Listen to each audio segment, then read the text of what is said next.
Hi, everybody. Testimony's been going on for about 5 minutes, so I'm going to be quiet now. Okay.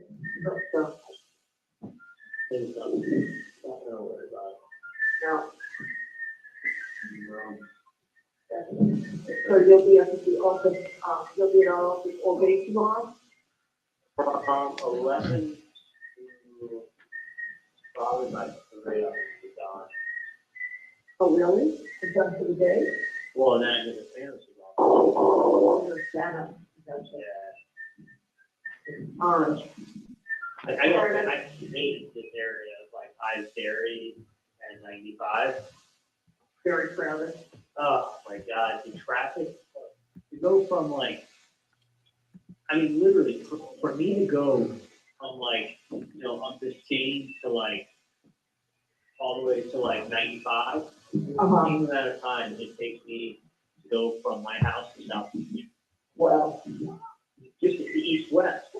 It's when you go to South Beach from Fort Lauderdale, or to be in Miami, you can go to the highway. It's so late, like 2 schools. Yeah. All right, that's the swinging. I'm looking at how they camera. That's the week of these, sorry about the swings. The old grandma. All right, I love you. yeah, you probably feel it. I would worry about absolutely nothing. Really? Yeah, I'm telling you. Well, it's your theory is correct. You don't know that.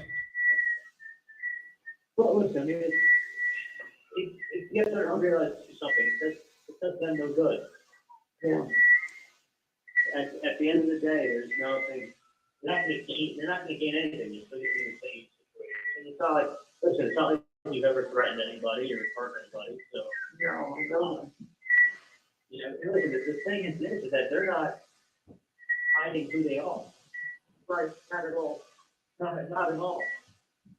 So that's why I had that other supposition. What is that? That's why my thoughts were different. Yeah, I mean, it's not really hidden who they are. And the whole thing is weird. I mean, the whole thing is very weird because it's the kind of thing that that can easily be traced. They can easily be caught. And they easily will have charges put against them for that. Honestly, extorting people is like up to 10 years in prison. I don't know, why they would just make it so easy to, really stupid. It's not like secret. Yeah. So, no, I think it's something that can be dealt with very, it's not that bad.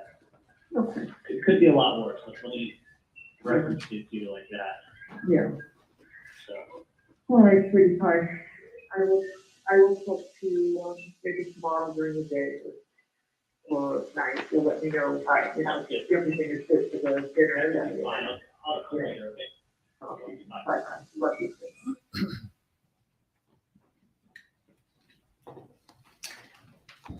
All right, I would like to go to the next day, call H. When is that call made? It's on 421 at 8:17 a.m. All right. Could we hear call H, please?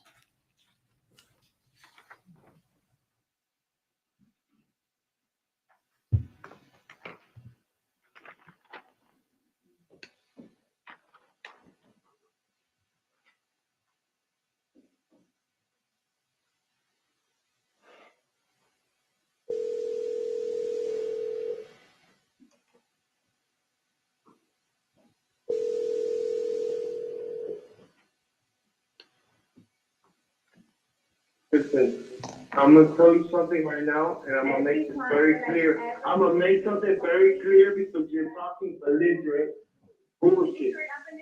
I'm gonna make something very clear, okay? And I'm drunk. You haven't spoken to me about anything, and now you're gonna come at me? Why? Because you don't know how to apologize because you were wrong. Okay? This is the same thing that happened last time. Listen, I have a more pressing matter that I have to attend to. Okay? So you're secure, because you take care of everybody else. Where's my security? You know, when are you gonna step up for me? When is that gonna happen? Because I feel like everybody else gets the special attention, and then Katie, you go figure it out. You go figure it out. You figure out the kids. You figure out life. You figure out your partner. Katie, you're doing this again. This is the same shit. I've been here. I've never felt happier. We were so happy. We were so happy. Oh my God, Katie. All right, man. All right. Then fine. Then go. Whatever. Fine, go. If that's what you need to do to make yourself happy, then I'm not gonna hold you back. After everything we went through, why does it have to go back to square one? Do you know how bad I feel? It's like, again, I feel like I'm being Katie, listen. It's always, no. Swear to God. It's just like, I should just go somewhere because it's like you're basically. Do that. Over. Do that. Give me over. You're gonna tell me I'm gonna make a phone call. I'm not making that fucking phone call. Just But you don't have look, Katie, you're. I'm on edge and I'm gonna be on work on edge today. You don't think that the meeting that I'm pretty sure somebody will come by the food, make you feel better. Just Katie, listen. Listen. I just want you to fucking have a pussy between your legs and act like you have. If you want to fucking do what you want to do it. I'm gonna take care of this fucking problem. I'm gonna take care of this fucking problem. And then. You're not even listening. Does it let you know the better of the man? No, you're making Man, just stop talking on the phone, man. Bye. That's why you can't. Bye.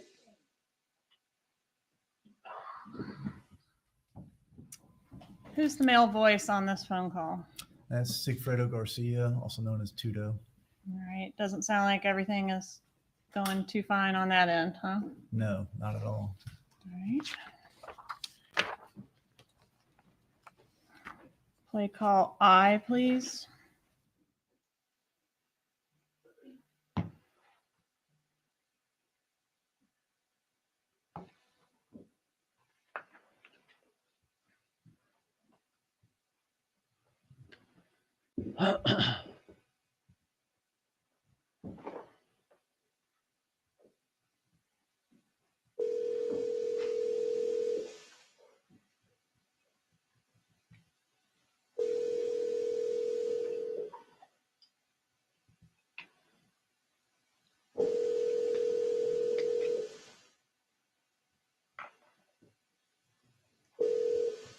Yeah. Hello? Yeah. I don't remember if it was, I think just in case, I think like you have to pay for even for the balance is $65.70. I have to pay for it. Like, I think, you remember, like, I wrote it down, the amount that you're supposed to put, You can't pay for it. but I'm not sure if it's $60.57 or $65.07. I'm trying to secure credit. You put this for it?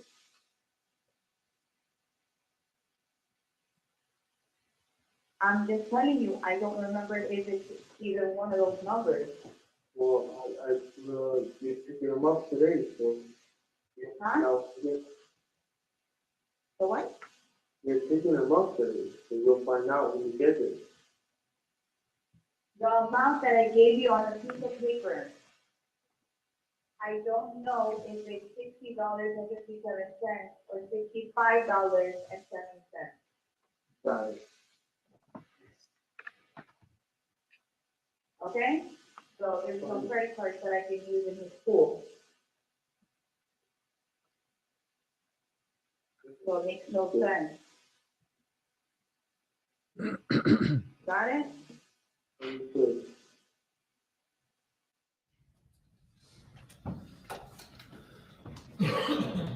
Okay, so what's the significance of $65.70? 6570 is the last four digits of the undercover's telephone number that was on the piece of paper that was given to Donna Adelson. Right, so if Catherine McVanois is using code to convey that number to Garcia, he's not getting it, at least does- at first, right?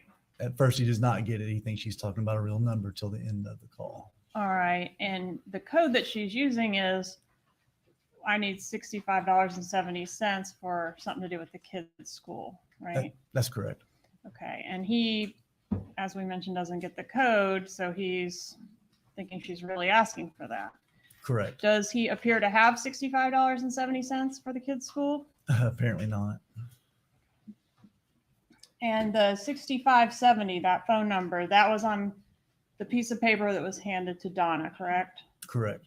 And now Garcia's got it, yes? Correct. And how did that change hands? Apparently, that night after Charlie met with Katie at the restaurant, she must have gone home and talked to, because they lived together, so she went home and talked to Sigfredo at home. Okay, but on the wire, we don't have to guess because we're handing it to Donna, right? Correct. We know Charlie's got it after that, right? Because we hear him on Dolce giving it to Katie. Correct. He gives it to Katie at the And restaurant. we hear Katie, at least on this call, giving it to Garcia, yes? Correct. Okay. All right, let's go to the next call. Please call Jay.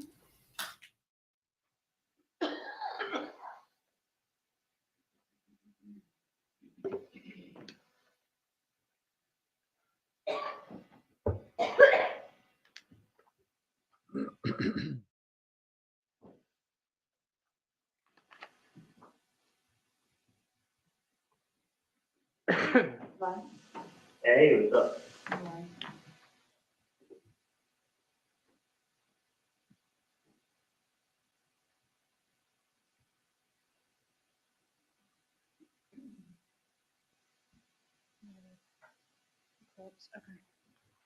Okay. One of those, something right now. You still haven't heard from these people, right? What's that? You still haven't heard from these people? Well, they came by on Monday. No, I haven't heard from, Mary. No, I'll put another call on to them. No, you are, right, I, No. they're having, No. there's a problem to you. Dude.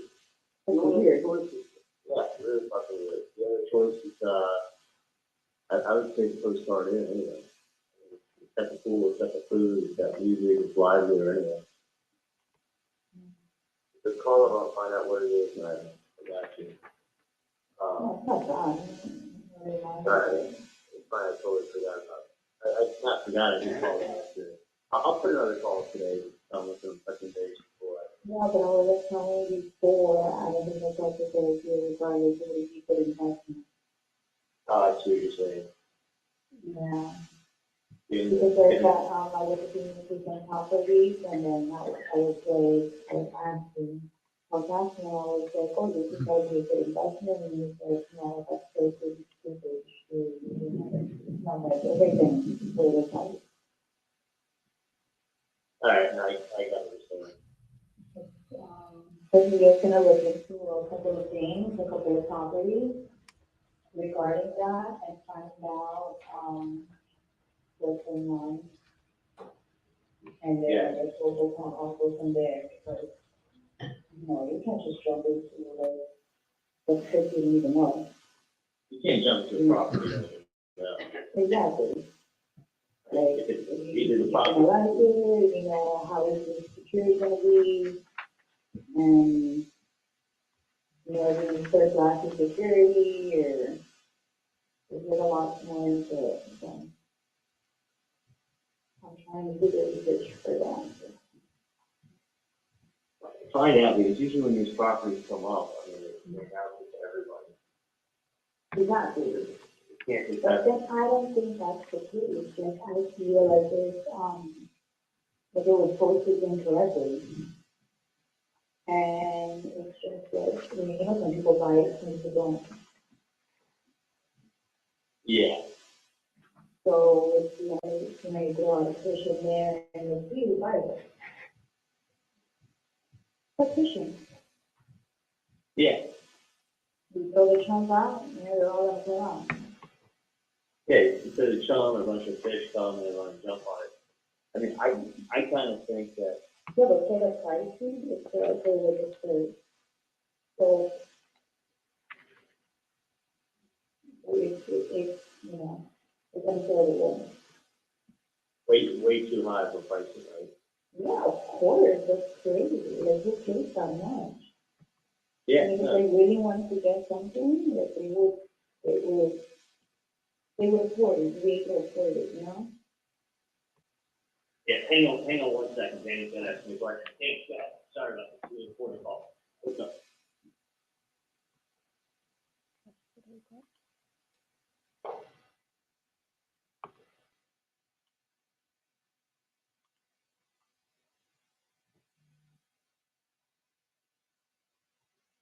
Okay.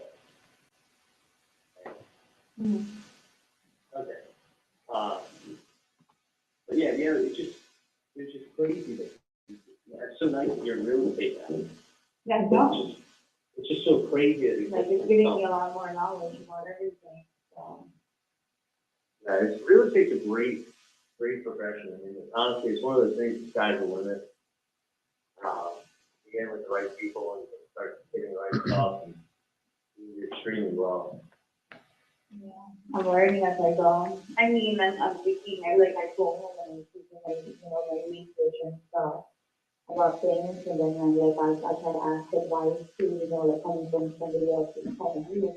Like, okay, so like if somebody offers this amount of money, like, you know, I start looking at the listings, I start looking at like possible scenarios or locations somebody could be at, and then, you know, hopefully I have a lead. Was someone shocked that that listing came up? Of course, especially if I know. Well, it's that amount in that location. And it's like, it's like, it's hard, it's not an amount that like somebody would just put out there, you know? Like, these are like $1 million houses those are, Yeah. like, it would have been that. So, Yeah. I just don't want any balls, like, you know,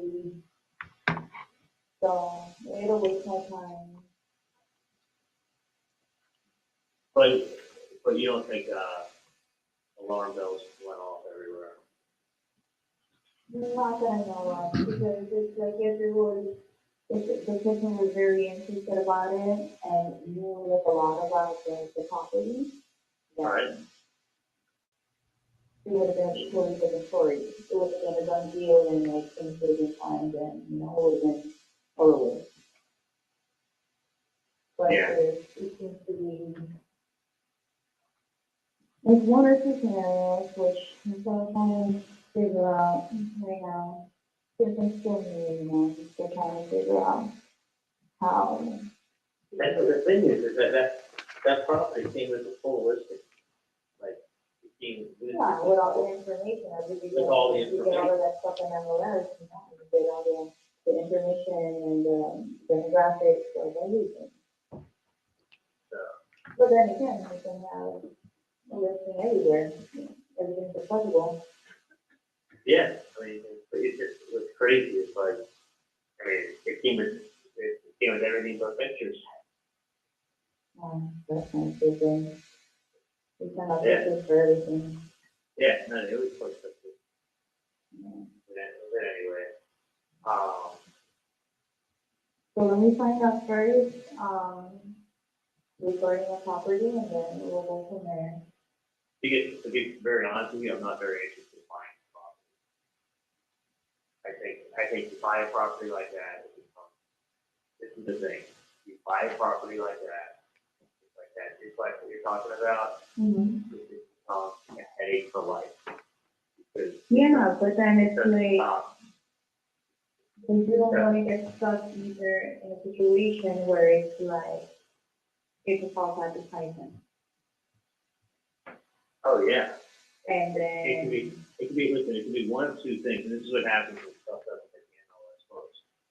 And it's called like a pocket listing, meaning that someone's able to list the real estate beforehand. But what ends up happening is that, okay, say you get that property, great deal and everything. It becomes, if you get the wrong people in there, it becomes a problem for life of having other properties. It becomes lots of excuses, and then they move in, and then next thing you know, let's say it's a big headache. Then Yeah, every single time somebody's gonna keep increasing the amount. Exactly, and then what happens is they tell you, I wanna pay this for the rental property, or I wanna pay that for the rental property. And you're Yeah, like, but how that's not the case, that's the problem, if that's not the case for the client, then, you know, that's what I'm saying, there's always false leads. There's people that like, oh, they're calling this. Oh, well, no, okay, I don't really need it, and it's like, you can almost let go for nothing. Well, I think it's one, it's without a question, it's one of two things. Either false leads, someone just wasting your fucking time, or get the wrong tenant in there with your rental property, and it goes ahead and it becomes, you know, let's say even they move out, let's say they take a little vacation. Next thing you know, and you don't know, you're not at the property all the time. Of course. And their little cousin, while they're on vacation, is like, It it moves in, it's like, hey, guess who I am? You da da da da, and then next thing you know, his friend shows up and says, hey, guess who I am? I need this, and then they're constantly breaking things, and they're constantly not that you're doing to fix things, and it becomes they will never ever, it'll be like a leech that never leaves you. Well, hopefully that's not the case. That's why I need to get everything clarified first. That's why I do all the background checks and everything. Question. What is the purpose of this conversation? If these two people have arranged a hit and they're discussing all that went down and the bump, and they're doing, this is what this whole thing is about, according to prosecutor. What's the purpose of the conversation? Would you want to casually talk about someone who is extorting you on your telephone in a confusing, weird array of references to real estate? Would you want to live dangerously like that? Charlie Adelson's not stupid. If he knows what's going on, that they ordered the hit of this guy, and now someone's come along trying to blackmail them, he is not going to be speaking like this with the woman who's connected to the guys who did it. This is so crazy. I don't know how the jury will look at this and go, oh, this was definitely code. This was definitely murder. I don't know how I don't know what I would do. I don't know. It doesn't make sense. It's not logical. It is not rational. They sound like, to me, they're talking about rental property, buying rental property for an income. That's what it sounds like to me. And perhaps at this point, I'm no longer looking for the guilt of Charlie. Now maybe I'm just kind of honed in on, is this more prosecution manipulation? Maybe my mindset is off base here, right? Hola, Annie Ruler, ¿cómo estás? Wow, this is terrible. Make sure like a person really feels goes on it before I even go forward with trying to look for properties, I'm going around and around and nothing. I mean, that's honestly, that's why. Oh, so when you order a hit, you get a contract attorney. Is that right, Georgia? He's talking about a cousin coming in that's a squatter. And then how do you get a squatter out of the house when you're renting? It can take years to get a squatter to leave a property. These things also are done with contracts. You gotta have a contract attorney look over them, and you buy them, and then after the property's bought, the property's bought. There is no like, oh, by the way, I know I agreed to pay you X, but I'm gonna come to the closing and I'll give you half. No, if you say you're gonna do something, you fucking do it. You know, if you say you're gonna pay rent, you pay rent. DB, Say, Georgia I'm said gonna they're buy this talking in building code. for $50,000. You're going to convict a man on some weird code? Okay, you're buying a building for $10 million. You don't show up at closing and go, hey, I decided I'm gonna give you $1 million. Yeah. And that's it. Like, you know, you just get I mean, I just made a couple of phone calls last night to find out, Good morning, Elizabeth. if this was a good news. And then I'll find out more, because like I said, I don't want anybody to take advantage of me, especially on you, so. Well, you gotta look at the population. It's good that you're in real estate, but just be careful. Because I'm telling you, if you buy the wrong rental property, like the one that I had in Miramar, these people are such a fucking pain in the ass. They got nothing but excuses.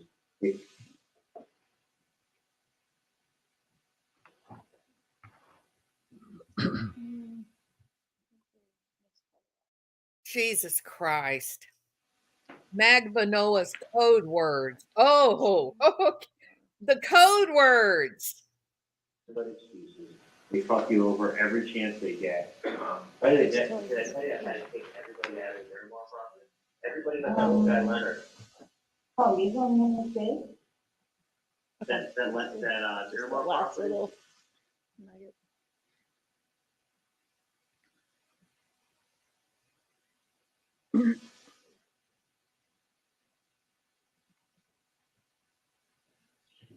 Yeah, but the competition out there is.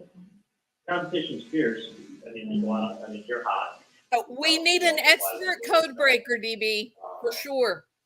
But you gotta hustle, but it's also you make the right connections, you know the right people. Exactly. How can you come in? Bang. That's true. I do, I have to make phone calls, especially people that I know that like to really, to be out. I mean, always is a topic, especially somebody, like I have 106 fighters, and I thought, did you know some of these phones? And I said, this is, can even be a good thing for me to purchase something. Because these people are investors. Even Dan Markel's mother Look looks it like up. this is BS. Look around. Like I said, I mean, if you need someone to lend you money to help you out, I don't mind helping you out. Oh, no. I just there's a limit, but whatever can help you out. But I want to see you at some point. I just slammed today, but I can get you that good luck bonsai tree if you want. Oh, okay. That'd be good luck tomorrow, I think.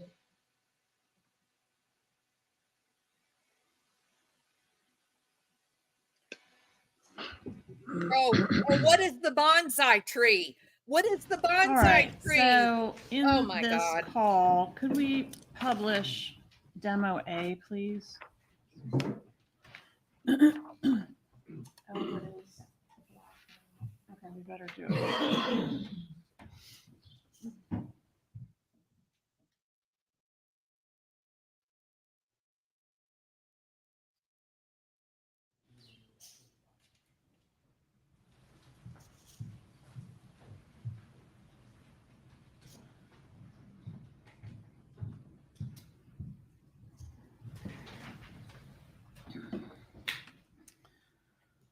At the beginning portion that we listened to, Where's the there's a bonsai tree, discussion Georgia? about a trip. is she asking him to buy her a trip, or is he offering to buy her a trip? It appears that he was offering to buy her a trip. Right. And what does she say about that? Doesn't have to be a quote, but She basically says that's not what she was talking about. that it's not a good idea, not a good investment. Right, not a good investment. Someone told her it wasn't a good investment to do Correct. that. So maybe not a great time for him to be buying her anything. Correct. Okay.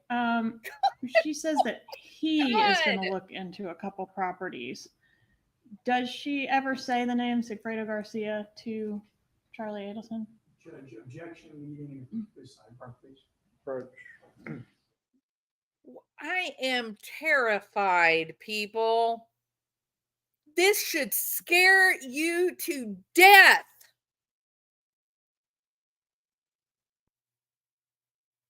Do you want to live in a country where people can do this to you?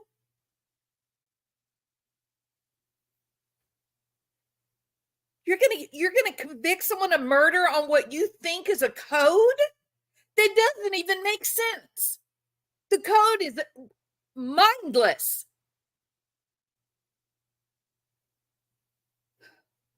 In fact, the code is so mindless, Georgia, that Lewis doesn't have a clue that he's being given code.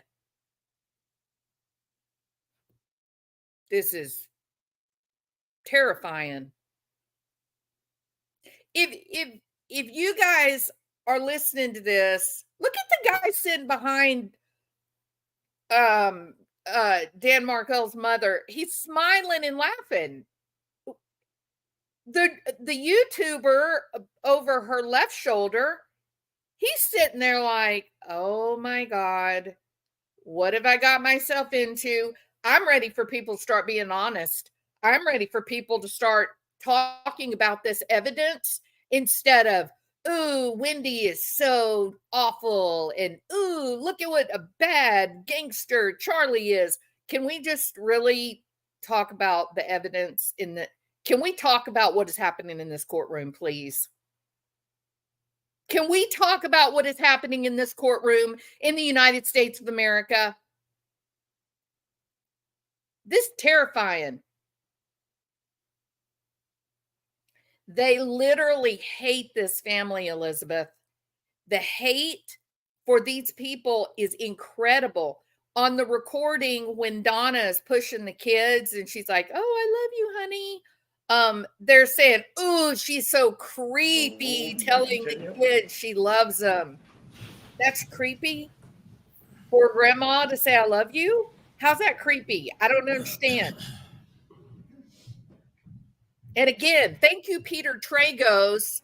Thank Was the name you Sigfredo Garcia for just said by Catherine describing Magbanua? what you experienced, because this is weird. And Catherine Magbanua on The Wire talked to anyone else about the situation other than this defendant and Sigfredo Garcia. No, she didn't. So that's it, people. That's all we got from the lady that arranged the whole damn thing. I told myself I wasn't going to get irritated today. I'm irritated. The lending money to buy a house. Does Catherine Magbanua demand money to assist her in buying a house, or does Charlie Adelson offer the money? Charlie offered her the money. He also wanted to see her. Maybe he loves her. We've heard testimony, which is depicted in this demonstrative exhibit, that tenant was code for blackmailer. Oh, okay. In this call, if tenant is code for blackmailer, what's the bonsai tree code which for? one of the parties is explaining the potential problems with paying a blackmailer? It's Charlie Adelson. What He's if it explaining is to that her he doesn't that want the to have a blackmailer squatter may in his continue rental to come back property? or multiply or raise the rent, as it were? That's correct.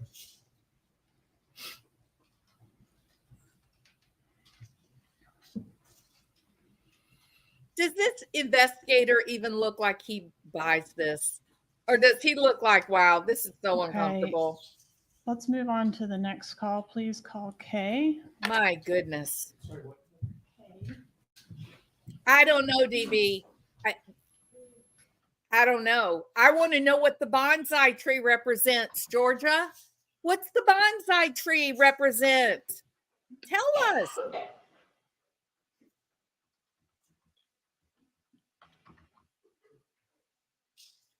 A bonsai tree for your little desk.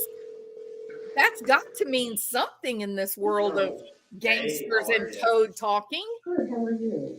Good, good. I'm actually running late to the office, so big gas, and then I'll be in, what do you call it?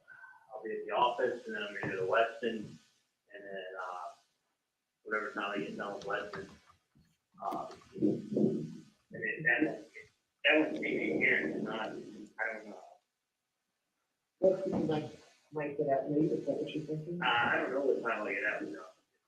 But I'll get back to see that if I want to grab dinner. But, Just that you might, wanna get a bite with you. but if you want to, I'm happy to see it. I saw a lot of police everywhere, getting traffic tickets, so they should be careful. Okay. Um, But anyway, that's what I think it is without a question for multiple reasons. Really? Multiple reasons. Yeah. So, I never got a chance to do the return at Macy's that he gave me stuff for yesterday, and it's right on time. Oh, okay. So I'm gonna have to give, yeah, I'm gonna have to give you the, what do you call it, get it back in. And let me, and They just return it. keep it, I mean, it's not that valuable anyway. Yeah. So, but anyway, if that wants to see, your vital, that's cool. Yeah. Only if there's like a case, only if there's like, I know you have those cases at the office that you want to talk to him about, so, If if that's you for dinner, Uh-huh. always have to see. So it's up to him, and he can come by my house, and I'll go get something to eat with him. Oh, that sounds make sense. So why don't you let him know how you're doing at your second office, and then, give him a heads up, and then maybe he'll come up and go out for a bite with you. Yeah, but I wouldn't leave South Beach until after 7 traffic is horrible. Oh, yeah, absolutely, absolutely. But you don't know what time you're gonna get out from this. What's gonna be too late, I mean, I think if that comes over at 8, that'll be fine. Oh, that's perfect, actually, because then he's taking, Wendy and some of the ladies and the mothers from Nash's class, and the class, it's her birthday today, the teacher. So they're taking her to Red Ginger for dinner. And then when he goes, so Wendy asked her to bring the girls to her house and put them to sleep. Because she's gonna go straight from work, so she probably won't get out of, she probably won't get out of there for a while. So that would be good, that we have dinner with you at least, and then, and I can stay with the boys because they're the food. Alright, fine, so, tell that to leave Miami at 7:30. At 7:30, okay, I'll tell them, that's perfect, yeah. At any other time, honestly, you're gonna hit traffic. Okay, that sounds good. That sounds Alright. good. All right, so see you later, love you, honey. Alright, sounds good. All right, and then we'll go straight into call L next. What did that mean? Why did we why did we listen to that? What did it mean? What did it mean? Yeah, Charlie. Thanks for everything. Alright. What? Yes. Yeah. I leave at 7:30, I wouldn't leave before that. Okay, Is mom coming dinner? no, she's with the boys, Wendy, Ben's teacher there, everybody wants to take her out for his birthday, so he's going over to Red Ginger, so mom's over with, boys, and Wendy's kind of. Oh, okay. Yeah, you might serve, but I wouldn't leave before 7:30, the traffic is so bad after this one. Okay, You know where it is, right? yeah, it's on Bird Road, I just put it on Waze, it'll take me 25 minutes to get there. Yeah, but I would, leave at 7:30 in the west, and I slept before up to 30 after that. Okay, all right, fine, so I'll see you there probably before 8. Yeah, well, I try to aim for 8. Okay, before me, just get table. Okay, sounds good. Okay.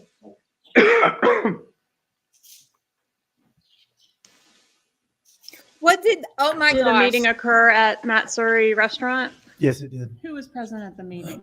Charlie Adelson and Harvey Adelson. And was that the meeting that was at least attempted to be intercepted by Special Agent Kendall Yes, it was. at the sushi bar? It was, and also outside too. Okay. And did some of the conversation at the sushi bar get captured on Agent Kendall's recording device? It did. And was that audio, the audio portion of that, clarified by the expert that we heard from yesterday, McElveen? Yes. And did you compile or review this thumb drive, States Exhibit 114, that contains the video as well as the enhanced audio that McElveen worked on? Yes, I did. All right, Judge, at this time, I'd ask to introduce States 114 into evidence. Any objection? Just our previous objection, Your Honor. And may I have one moment, Ms. Calhoun? Go ahead. Well, this might be interesting. Maybe they said something at dinner that led up to this. 114 will be Agreed, admitted. DB. No worthy prior objection. If you got a hammer, everything looks like a Right. nail. Okay, this Yeah. will take us just a moment to switch But gears. here. but they got some really great conversation from the restaurant, So we'll see what they say.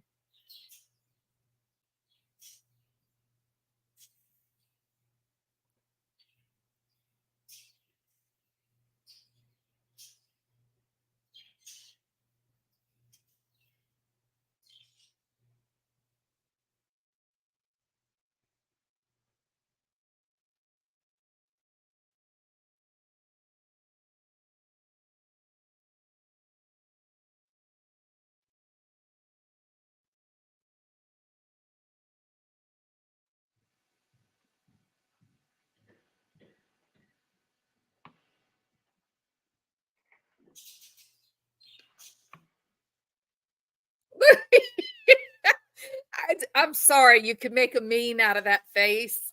The meme, it's like he's sitting there going, I wonder if we're gonna get away with this.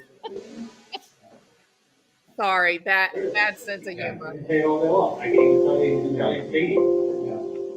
you start it over?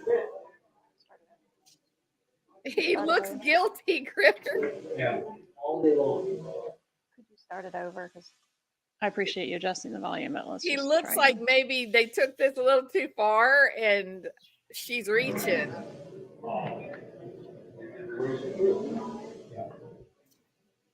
Yeah, you can say it all day long. I can even tell you the Italian stadium.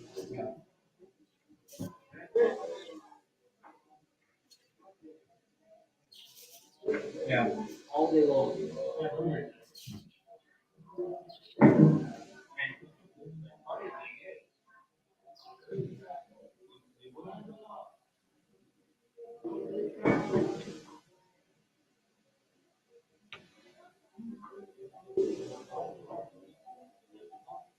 Oh, I know they lose all the time.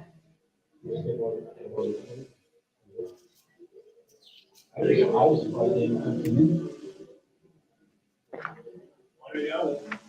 What? One or the other, the one who did the weird voice. I can't hear it.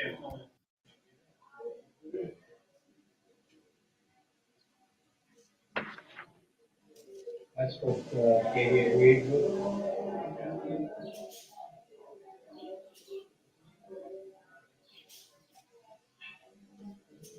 Yes.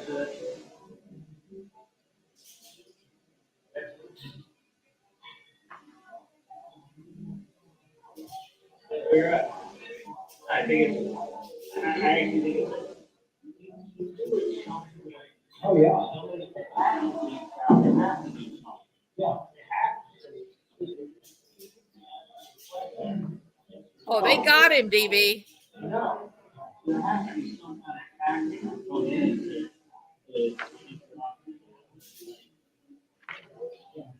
It makes sense, it really does. I didn't think they were that smart.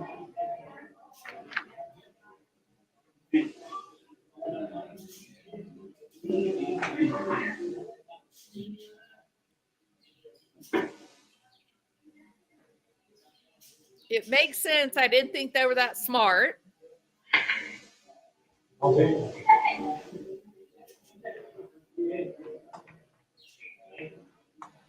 If 50% of people want to cooperate, why would we not?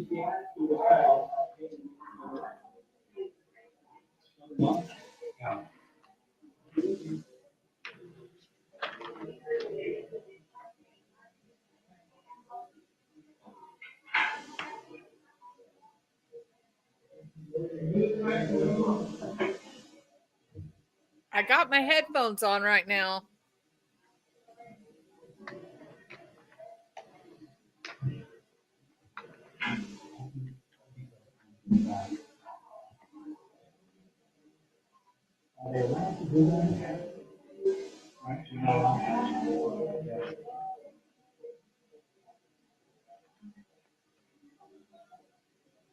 He said, are they allowed to do that?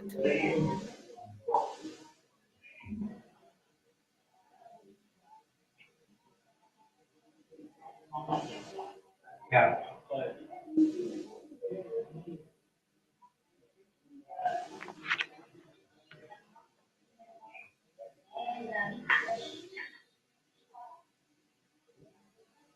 Are they allowed to do what? How do you feel about it? Damn! What? Oh In my terms of an undercover operation, what does the term mean to get made? To get made means that they figure out that the undercover is a police officer. After the clip that we just watched, What? is there any more relevant discussion to our investigation during their meal? Oh, No. that was relevant, Georgia? Right. And then on our sheet, we've got the next event, I think, being the bump letter. Can you explain what that is? We decided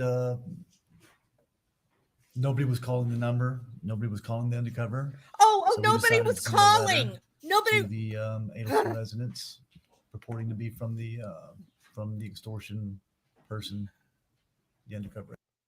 No one was calling the number, y'all. No one was falling into the intricate, brilliant FBI spider web. No one. No one was doing anything except talking about real estate and bonsai trees. What is happening? Agent. And chronologically, is this when the letter would have been sent or mailed Yes, on the on the 20, sheet? I'm sorry, on the 23rd. Yes. Okay. I'll show you what I've marked as state 79. Please don't forget, people. Recognize it? Yes. What is it? This is the letter that was mailed to the. Please don't forget, they have a guy who is infiltrated and undercover with the Latin Kings. I'm really beginning to think this is something else. This is about something else. Adelson residents. All right, the icon. Icon. Judge, at this time, I'd ask to introduce state 79. No Any one's objection? calling. No one's paying any State money. 79 is admitted. We published Oh, wow. Isn't that what guilty people would do?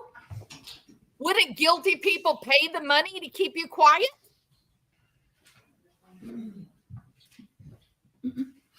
DB, it's impossible that we're the only two people looking at this and thinking this is a complete frame up. How is it possible it's only two of us?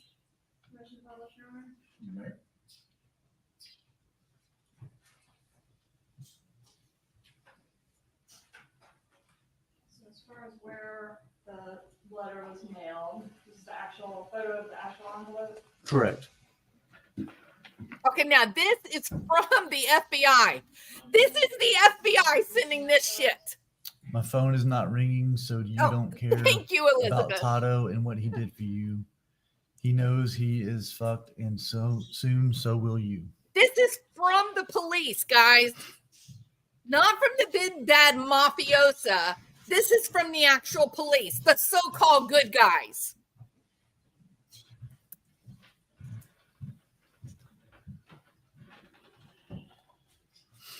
DB, we're not alone. We have Elizabeth with us. Yay! All right, I want to skip ahead to It's either the Three April Musketeers or the 25th and draw Stooges. your attention to I call don't know which one. M. Up to this point, call Mimi, M. yay, we got Has 4. anyone Woo! called the undercover number yet? No. All right, publish call M, please.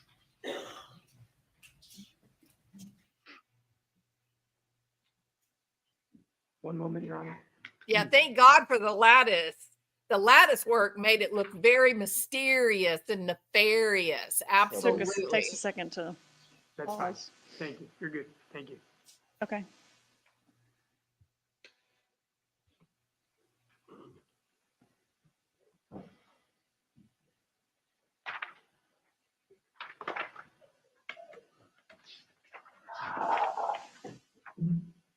Yeah. Hey, you on your way? Yeah. Up, it's Okay, code. I'm gonna be at Hey, the icon. Daisy. When you come over to 395, it's right there in the, you know, what you building the icon is, right?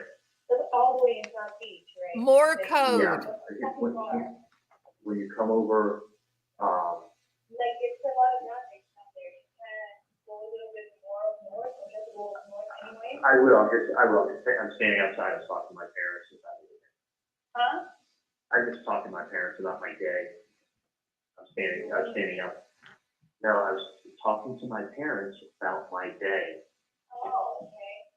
Well, So I that's- just like, I had to just like jet out of my Yeah. house, like, you know, Where- like worry about me every single 2 seconds, so. Of course, but I'd rather, where are you now? I'm on 15.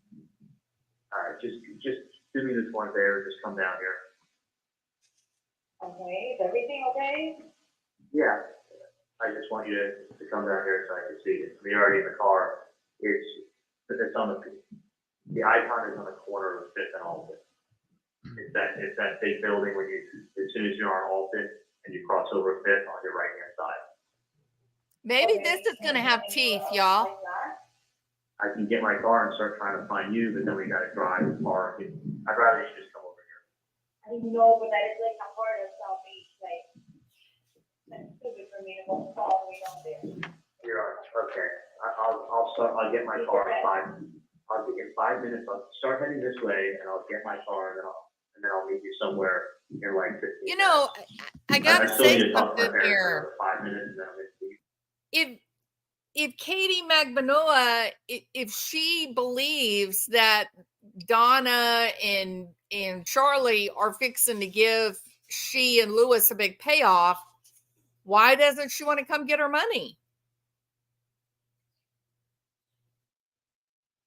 Why is she saying no? I don't want to come. And then I'm gonna come to wherever you are. But just still keep heading south. What's the cross street? Like in 82nd right now. All right, 82nd? Yeah, I can, if you recall, let me get my phone. Okay, I'll give you a call to see where you are and I'll start heading. You get it when I call you through WhatsApp? Sometimes I do, sometimes I don't. I'll put my ring on, I don't know, let me see if my phone was on vibrate. Is it my shirt? Okay. All right, so it sounds like, sorry. I will. Sounds like they're planning a meeting. Did a meeting occur after this phone call? Yes. And was that a meeting that you were able to record through some means with undercover agents? No, Why not? because we didn't know about the meeting until this phone call happened, and we realized they were already on the way, and we couldn't get down there in time. Okay. And didn't know the location. It's a Correct. moving target, right? Correct. Why did you play the recording? All right, I think we can skip in. Why'd you play the recording? I want to go to the next day, April 26, 2016. And play call O, please.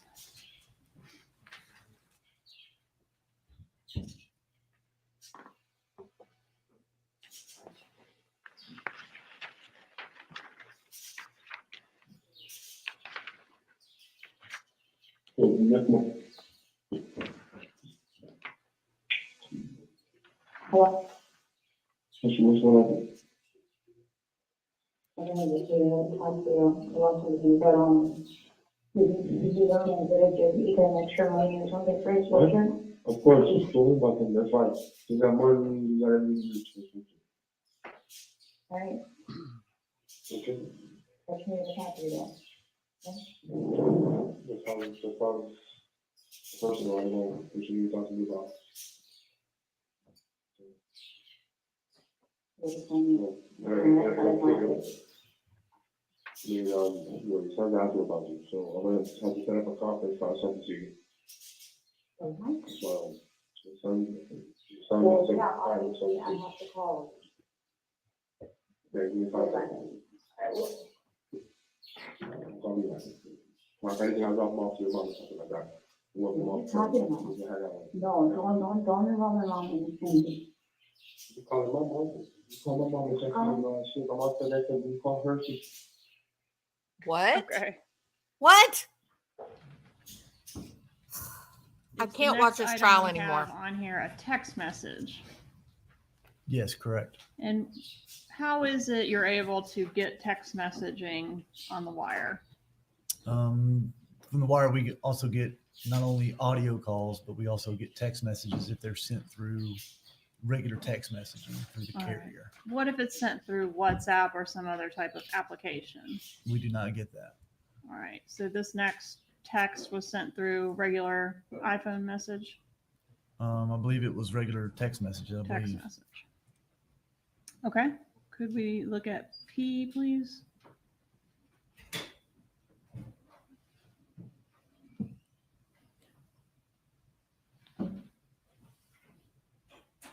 It's okay. Don't worry about signing in. Okay, great. All right. So this is from who to who? From who to whom? From whom to who? It's it's I'll get from- emails about that. From home to It's from home. Catherine Negbanwa to Sigfredo Garcia.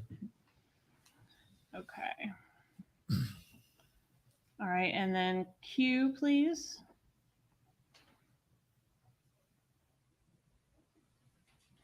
Does he say who the homie is? This is from Sigfredo, and he does not say who the homie is.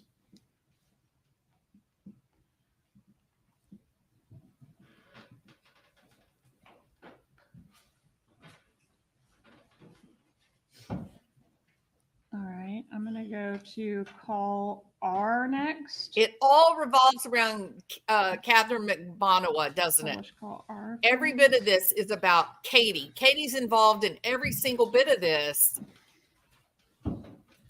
So interesting.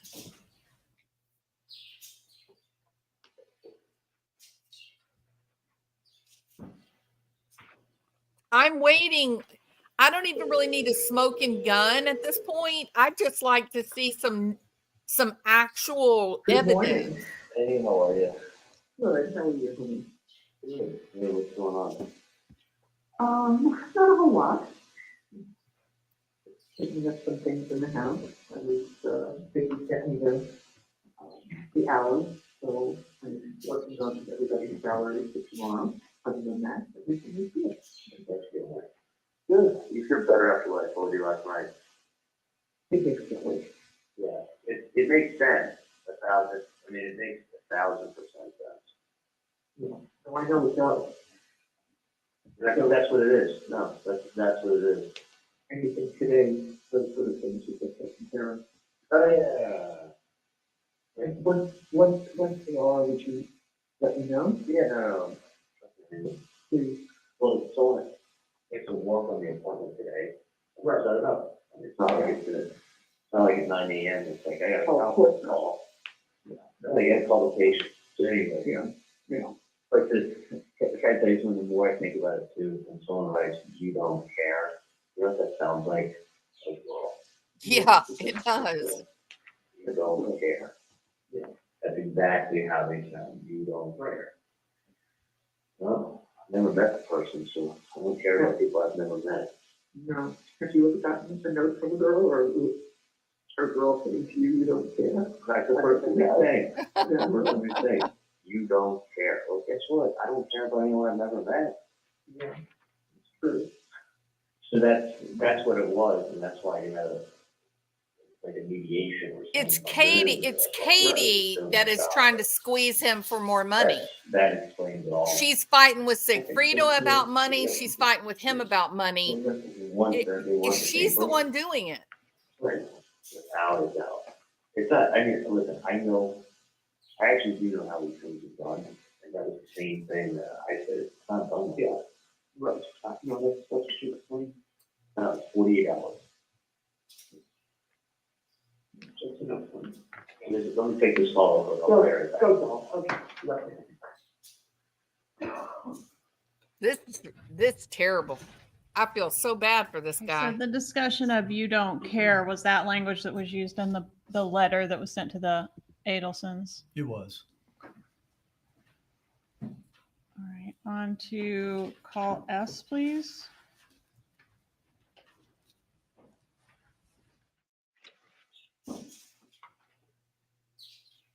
Katie is one that's doing this to this family.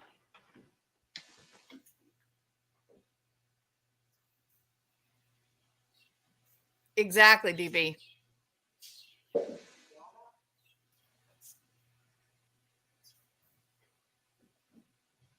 Hey, hi. Quick question, did you ever check that phone number I gave you last night? Yeah, everything's fine. It's just after the day off. Dad did not feel well, actually, he didn't go to bed until 5:30. So instead of 5:30, I got up actually at 6:30, and he said, well, look at me and say, I said, no problem. I told the girl that he didn't feel well. His patients are all being seen Wednesday, Thursday, and Hang on one second. Hey, hang on one second. sure. Okay, can you take an x-ray for me? Okay, I'll be there in 1 minute. Sorry, yeah. So that was, he could not remember, and I said, he didn't go to sleep. Yeah, no, I mean, Did you tell what I told you yesterday? I mean, it's not, 100%. I mean, does he agree? Does he agree with what I said? I mean, it's not, No, it sounds like it will be fun. it's just about 1,000%. I know what you worry about is when you don't know.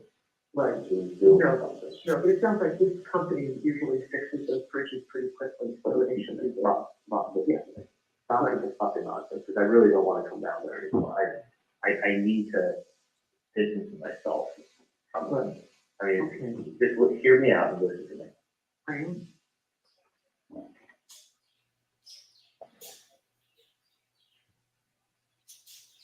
Hear me out.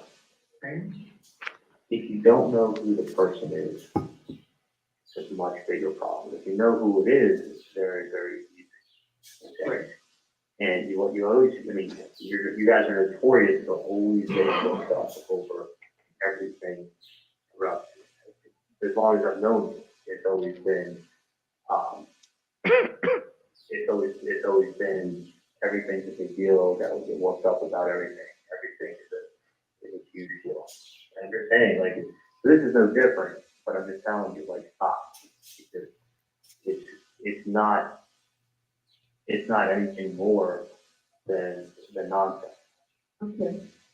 You know, I mean, just saying, like, you can worry about everything. I mean, you didn't do anything wrong.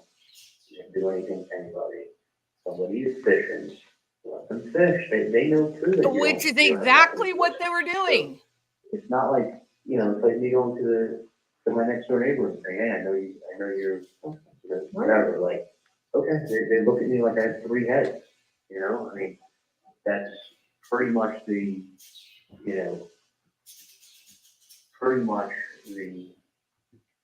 impression and that's the appropriate impression, because someone talks to you about something you don't know what they're talking about, you go, I don't know what you're talking about. So somebody asks someone who's talked to you, and you don't know what they're talking about, like, basically you get lost. And that's the truth. You don't know You don't know, you don't know. If you don't know something, you don't know something like this. There's not much you can do to help that person out, unfortunately. But it's not like you do know that person and you're not helping them. If you don't know somebody, you don't know somebody. So, you know, it's like someone coming to talk to me about someone who I don't know. I just said, here, I don't know who you're talking about, and I don't know. Like, I mean, so I'm just saying, but you know, you get worked up. It's not done like that. It's not. I'm not being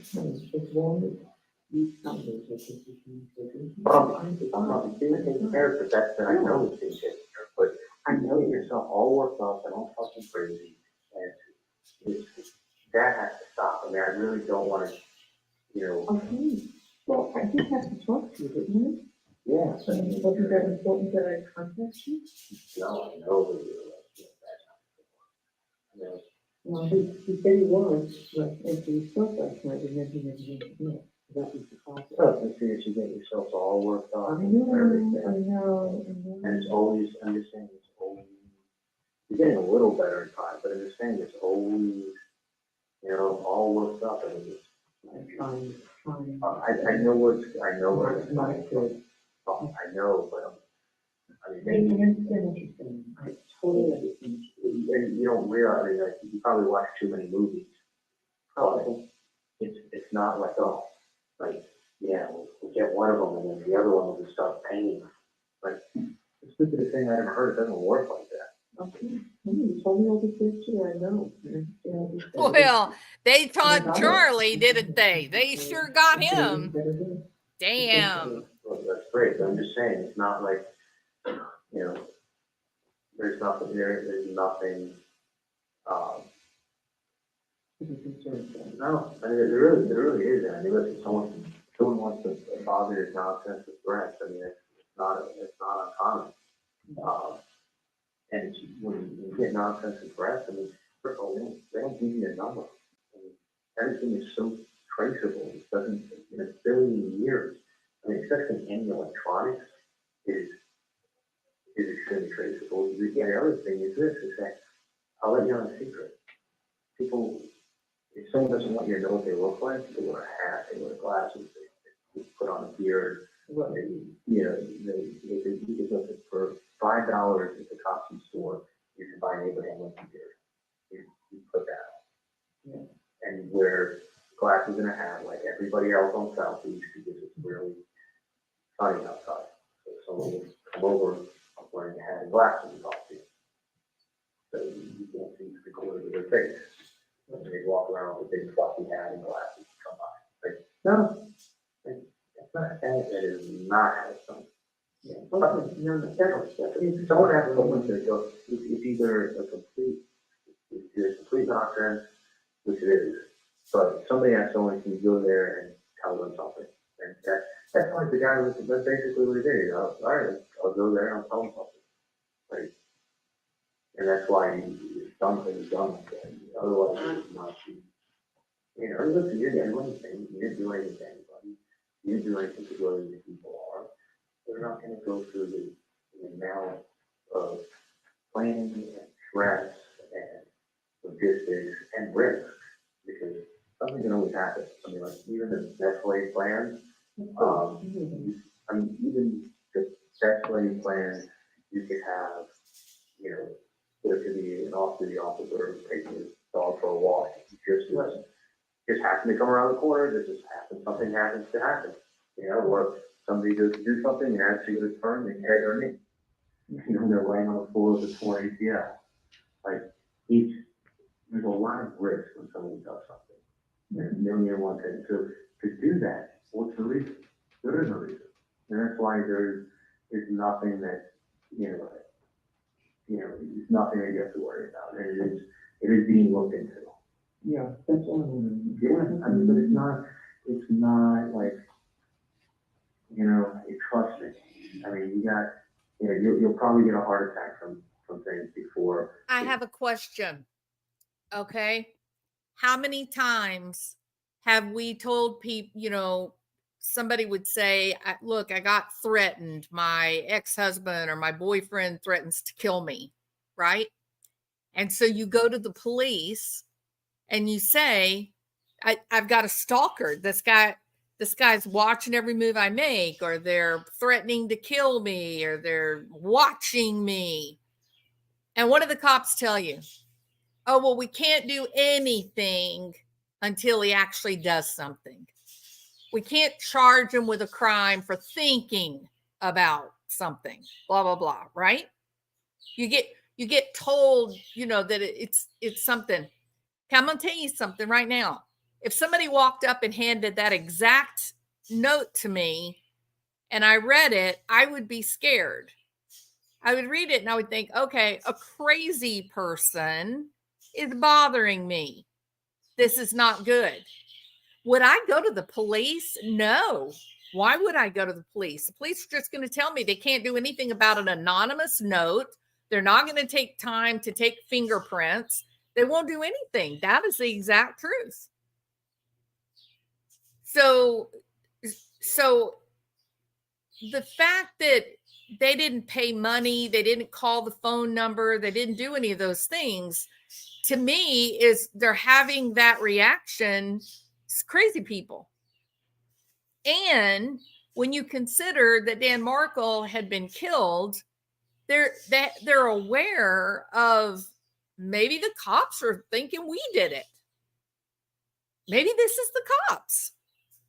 And on the side, you got little Katie running around who is trying to make money with anything she's got. Why do you think she got the big boobs? She got the big boobs to make more money. So she's extorting him on the side. This does not look like the prosecution for a murder, you guys. Before that happens. So, I mean, if you're saying like, and that's probably more likely. So I'm just letting you know, but I can't like. No, I don't, but I don't believe it, I don't want you to, I won't, I'll only let you know if there's something very important that you need to tell you. I know, but I'm just saying, it's. And I thought that was important enough that I needed to speak with you.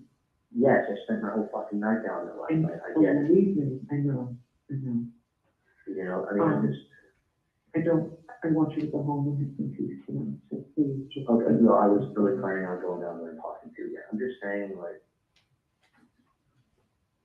it's utter nonsense. Okay. And I can tell you this. Great, think about that's it, great. when the first thing somebody says is, you don't care, that is a girl's fight. Yeah, I didn't, honestly, I didn't even remember what the note was. The first thing it said was, you don't Really? care. Okay. You obviously do not care about something. That means that it's a girl is fighting. That's it. People don't write letters. People don't write letters. People don't show their faces. People don't give you cell phone numbers. Like, it's not done like that. It's somebody just messing around. Yeah. Listen, I got you. I mean, I'm just saying, like, you have to understand, if somebody was gonna do something, nobody would show their face. Nobody would give you a cell phone number. Nobody would write something and put it in the mail. See what I'm saying? Each one of those is a huge mistake into itself. When somebody does something, someone gives you a visit, you won't be able to identify their face, and you'll be given 40 hours. That's a visit. Yeah. Not someone, like, not hiding out in the open. That's not, in a million years, it's not helpful.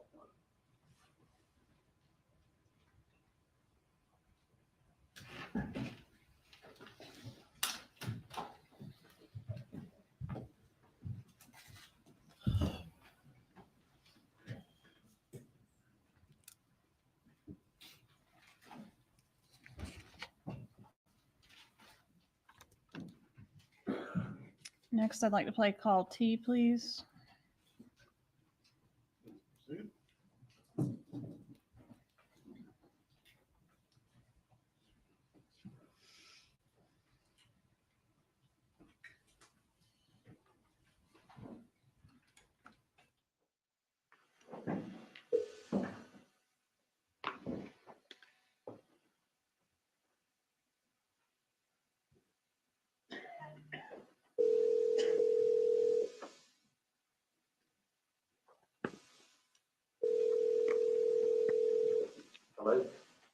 Hey, Hey, what's going on? well, I don't know what the fuck, like, for some reason, I know you were like telling me something about for the client, but I got it mixed up with the number. Oh. And I'm calling both numbers, but nobody picks me up, so I need to figure out because, or else I could set up, with the realtor for the property. Ah, fuck, it sounds like a really good client if they're gonna rent the place. I actually have the number at home. Okay, I have I need it like that. Well, I can, fuck, I wish Like I I'm so would. stupid, it's the thing is that I tried to, remember it, and like I just couldn't, like I've been calling so many people today, because like, it's been. I'm gonna be home in probably 2 hours. If you can get me the number that. Hopefully they haven't like listed other properties yet. Yeah. Yeah, There's no way at all you can get the number soon, let me, before I get out of work. well, let me do this. Let me see if I can get the number. I got the number at home in my desk. Okay. But let me see if the number may be some other place, okay? Okay. All right, I'll call you right. Call you, please. This one's gonna be you.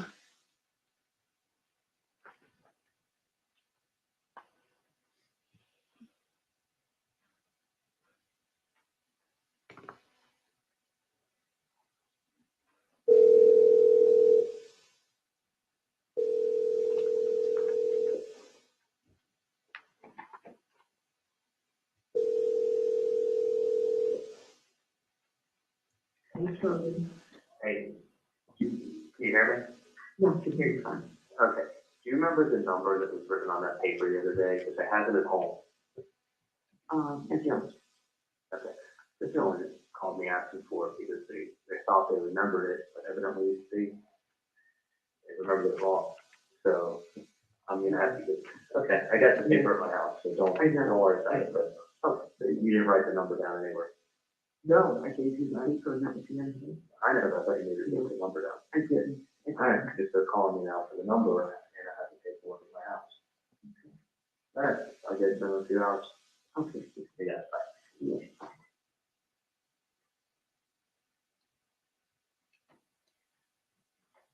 Call V.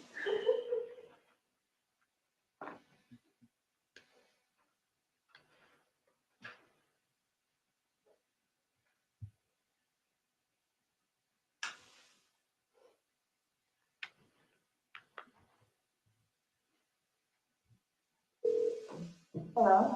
Hey, okay, I just called. They don't have the number either. It's at home, and I'm not gonna be able to give it to you until I get home. It's always such a mission to like kind of like what we're doing to try to get the agent for sure, that's why. I know, that's why I was like, take it, write the number down.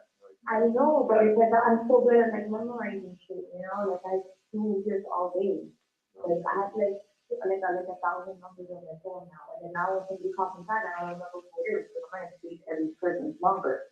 I know. I don't have a landline in my job, I have to use my cell phone. That's why you gotta put in your contact list, you don't lose your contact. No, I can't do that. There's so many regular people calling my phone. There's like other clients that don't even wanna like, they want one day they wanna see property, and another day, oh no, it's okay, because they wanna lose somebody else. I'm in Miami Lakes right now. So I'm not gonna, let's see what's on the get out of here, hang on one second. And then you can't even remember? Hey, come on, at my age, I'm up there, I what I had for breakfast. The only reason I remember is because they did the same thing every day. Hey, do you know what time my last station is? And I'm covered? I'm done? Why did someone tell me? Wait, that guy that came from the other office? So I'm all done. Okay, beautiful. Thank you. We'll get out of here before traffic is. All right. Yeah. I can get the number in 30 minutes. Okay, thank you. Bye. Call W, please.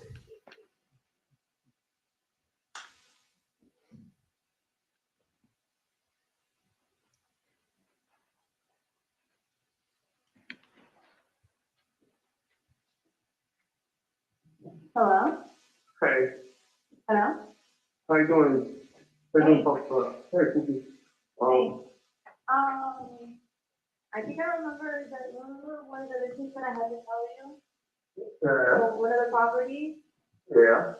What was that? I don't know, the thing is that you call, because I have to set it up. Yeah, I tried to reach the list, you guys, each time. Okay, it's, I believe it's 305, Okay, 712, okay. 5570. 6570? Because I always, I had like two numbers. I know, you got that dyslexia. I get it. So the listing for the place is, Is it 305, 712, 5570? 5570. No. Here, it's a few minutes. It's a 305, Mm-hmm. 712, Mm-hmm. 6570. Vito was one of the ones that I tried. Well, I'll reach out to you again. All right, you just wanted me to tell you, All right, so, can you call back later? yeah, absolutely.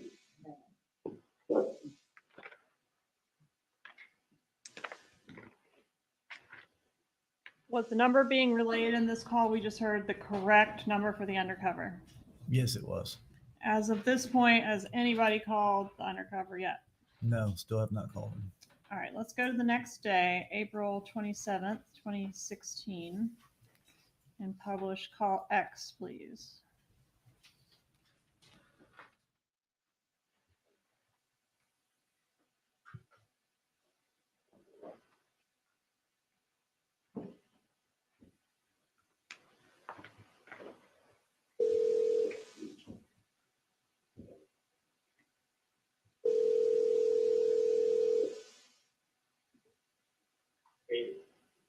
You spoke to me about this, Karen?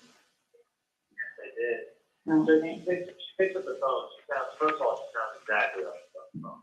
She sounded like What's that? She sounded like Look, for a second, she picks up her phone and goes, she's in the bathroom. I thought that was like some kind of code for something or other.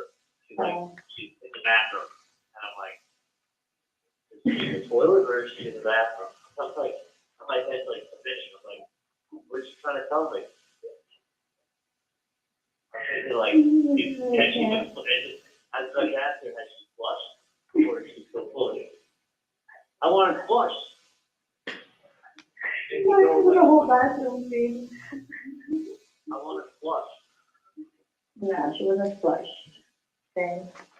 So I'm fucking I was thinking, I thought this was like code. I'm like, Katie, is she flushed or is she in the bathroom? Oh, that was too funny. Call, and then I'm about to tell her, well, call me back when she's flushed. Stop, my nerves are doing that. I made it clear I want the problem flushed. Yeah. So hey, are you going to the Keys this weekend? I don't think so. Because if you were, I was just ready to come by on tomorrow. Tell you to go to my garage and I'll do something for you. No. I was going to leave a coupon. I was going to leave a gift card and with the tree. With a coupon? What's that? With a coupon? Well, it's a gift card that you could use in any hotel. Oh, cool.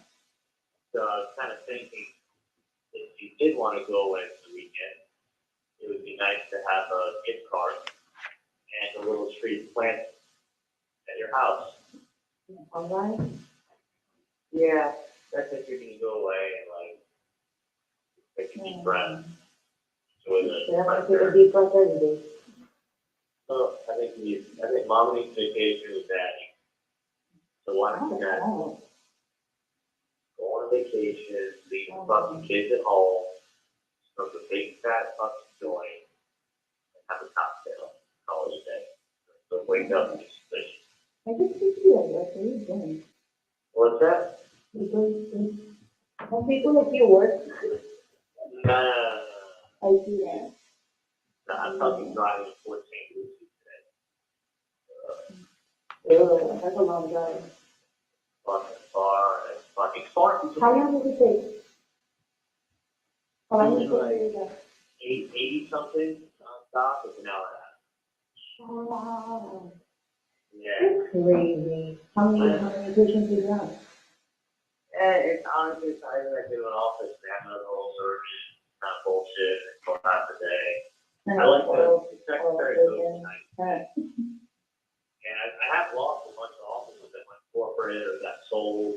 And then I had the East Plan rep back now to meet all my offices, two of them dropped me. So I don't care. I'm glad it's slower than it was. Like, it really wasn't good for my health. But not this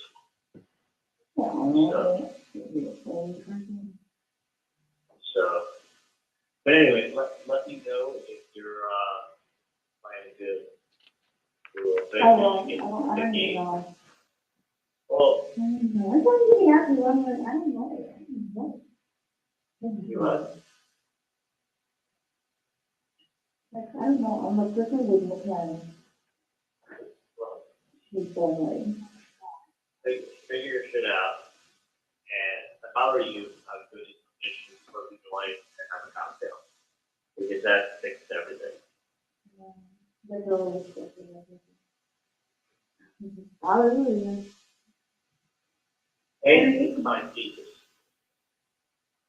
Because you find Jesus and when you find him, you come and take care of me. I'm looking for it. I got so excited the other day because it was 8 feet. She's like, she's doing. Dude, I'm your third favorite. Hey, am I your third favorite cheese fiddle? You are my third favorite. You, number one, you are. Hello, it's number one, Jesus, Jesus, Jesus, and then it's Drake, great, and then it's you. and then Charlie. Yeah. You've always been here, number three. I'm always behind Drake. Because big Behind TI Drake. is nice. Because big TI is nice. T.I.,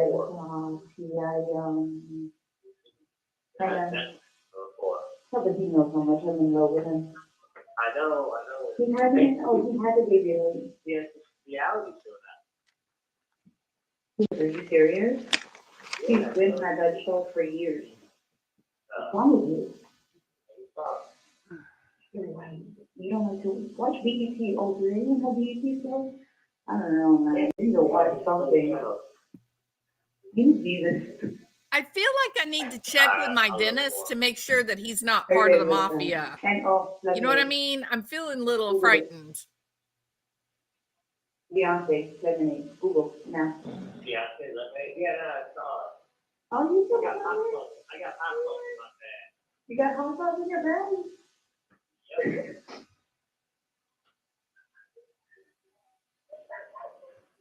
Oh my God, no. No way, people do stuff on your time. Okay, bye.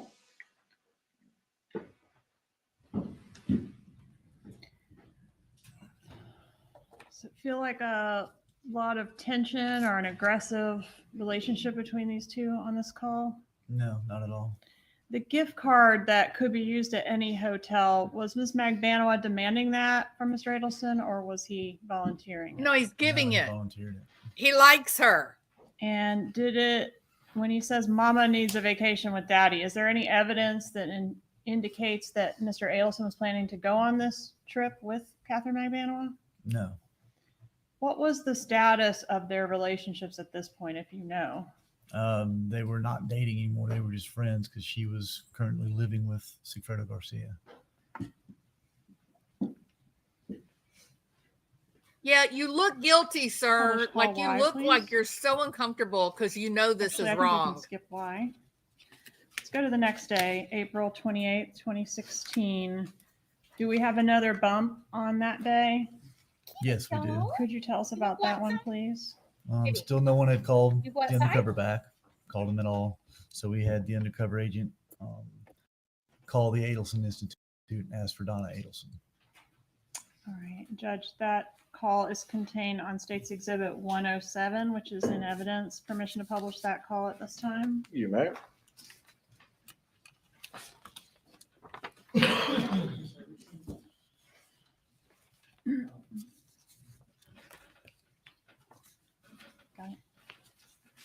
Good morning, thank you for calling back Adelson's office. This is Dorothy, but you may help you. Yes, good morning. May I speak to Mrs. Donna Adelson? May I let her know who's calling? Sammy? Sammy from, I met her last week, and I gave her some paperwork. you met her last week and you gave her some paperwork regarding, She knows what it's about. It's important paperwork. oh, okay. And your name is Sammy? Yes.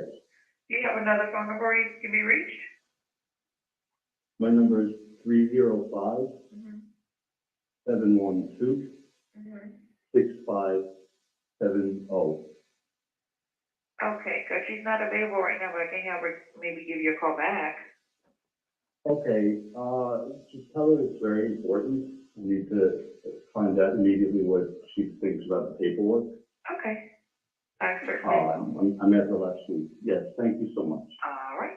Have a good day. All right, you too. All right, if you'll switch back to the other exhibit, we could publish call Z next.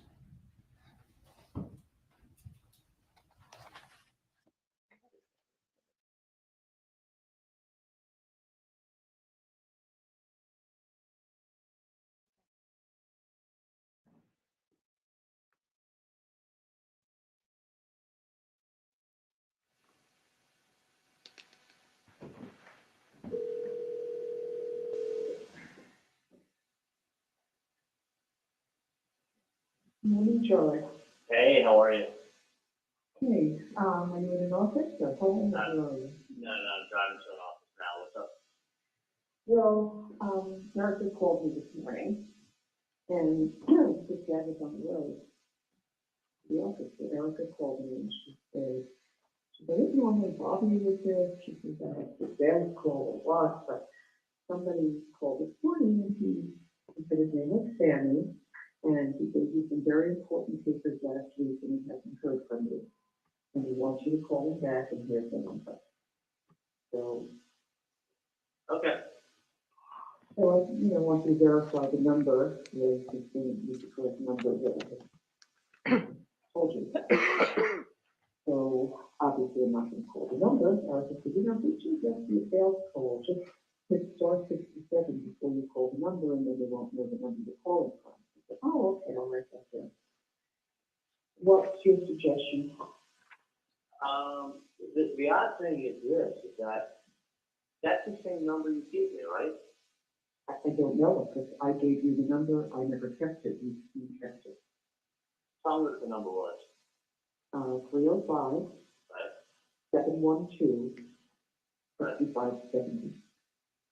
6570. Mm-hmm. Yeah. No, it's someone, the odd thing is that 712, 6570. Yeah, that's the same number, and it was called, and no one picked up. Maybe that's a good number. Okay, so someone called today?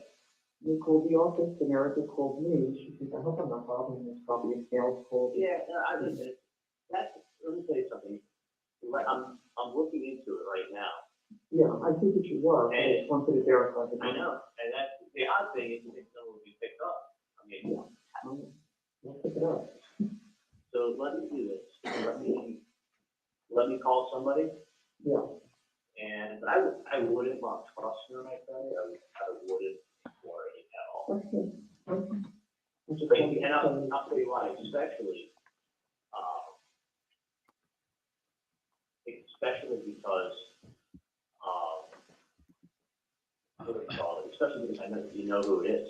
So let me call someone and take care of it now, okay? At this point, I would be going to an attorney and I'd be getting ready to sue the law enforcement. What happens immediately? Yeah, they're after scaring this an old phone lady. call? Exactly. I believe he calls Catherine McBanwa, if I'm not mistaken. All right. I believe he calls Catherine McBanwa, if I'm not mistaken. All right. And does that call go to voicemail? Yes. Okay. And was a voicemail message left? I don't believe it was. I don't Okay. And then recall. did he call back and call AA? That's correct. All right. And that one goes to voicemail as well. Correct. Okay. Publish AA, please.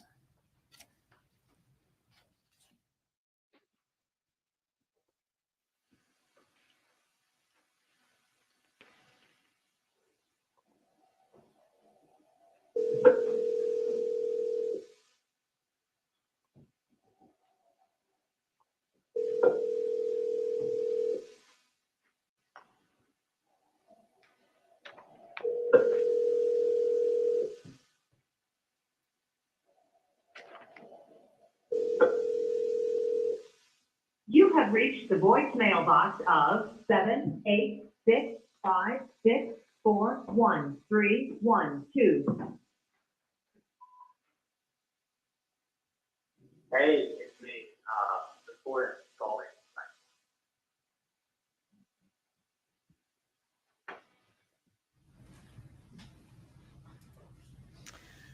All right. And after, so we've got 2 calls to Catherine McBanoa, one where he leaves a voice message. Are there 2 more unanswered calls sort of in rapid succession with that? Yes, All right. And then we go to BB. Is that right?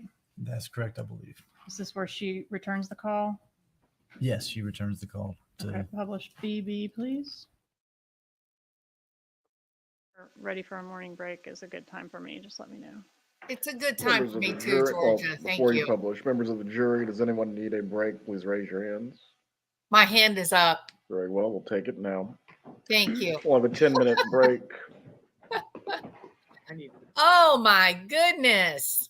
DB and Elizabeth, what are we doing? I'm going to tell you, this is, I was raised, let me say this, okay? I was raised in a world where the police, the FBI, that these were the good guys, that they're the cavalry, that they're the people that we depend on, right? That you can trust them. That's what I was raised to believe. This is not that. This isn't that. When you have to go this far to make someone look guilty, you got a problem. There's a problem happening. And is he guilty of paying this McBanoa woman? Sure. It's every stereotypical crap that you can drudge up. But the reality is you hear from their very own phone calls, their very own recordings. You hear Katie yelling at Sigfredo, "We don't have any money. When are you going to take care of me? Why do I have to take care of the kids? Why do I have to have a job? Why do I have to work?" This is a woman living in poverty, and she's sick of it. And her deadbeat Latin King's, husband is doing nothing. So she latches on to Charlie, Mr. Moneybags, in her life. She looks at him. He seems to be like another Donald Trump, which he's not, right? But he's making a lot of money. He's doing well for a young guy. And she begins to cultivate that relationship. And maybe she's got these little girl ideas about, oh, he's going to fall in love. He's going to marry me. It's going to be like a modern day Pretty Woman. Correct? But we already know there's no way in hell Donna and Harvey Adelson are going to allow their son to marry Katie. That will never happen. And he knows it. He knows it. Charlie knows it. Charlie has zero interest in being married. Whenever he talks about marriage or girlfriends, you can hear maybe I wouldn't say he's misogynistic, because he does seem to be very, very supportive of his mother. But maybe he experiences his mother as being such an emotional drain that he doesn't want a copy of his mom living in his house with him. That he wants a place where he can go and find peace and quiet and not have those domestic requirements. Like, oh, poor Wendy, you'll never find a man because no man wants to have somebody else's kid, whatever he said that was crass and shouldn't have been said. So this is a man with zero intention of getting married right now. He's playboy. He's got lots of money. He's having fun. He's got all kinds of beautiful women throwing themselves. But he likes Katie. He likes her personality. He likes spending time with her, right? So he's never going to marry her. Never. But maybe he feels a little sorry for her. He's giving her an employment record so that she can get her kids into school, so that she can get a car. Here, or was it insurance? I think it was insurance. He likes her, but he's never going to marry her. He's never going to make her an Adelson. And maybe she finally had enough of it. Maybe she finally had enough of it and said, screw this, I'm going to get mine. So yeah, I definitely think he's funneling money to her. I definitely believe that. But I don't think that's evidence of a hit. I don't think that's evidence that he went out and said, hey, I want Dan Markel killed and I want Sigfredo to be the one to do it. I don't think that ever happened. They tried to say that on Halloween, and a lot of this seems really contrived, right? But they tried to say that on Halloween, this is the day. This girl who cannot remember what she did 3 days ago, she can remember that the day that she talked to Charlie Adelson about a hitman was on Halloween, sitting in her car. At that point, they had not known each other very long. Why would he trust her to look for a hitman? No one has stopped to ask that question. What in the world did Charlie Adelson look at this young woman and think, oh yeah, she's definitely trustworthy enough to hire a hitman? I gotta tell you something. If I'm hiring a hitman, I'm not even telling Bill, and he's known me since I was in the 8th grade. I won't be telling anyone. I won't be telling people, oh, save the hitman's phone number in your contact list. That's a great idea. How many men send money to their OnlyFans women, keeping their side piece? Exactly. I know women, I'll own up right now.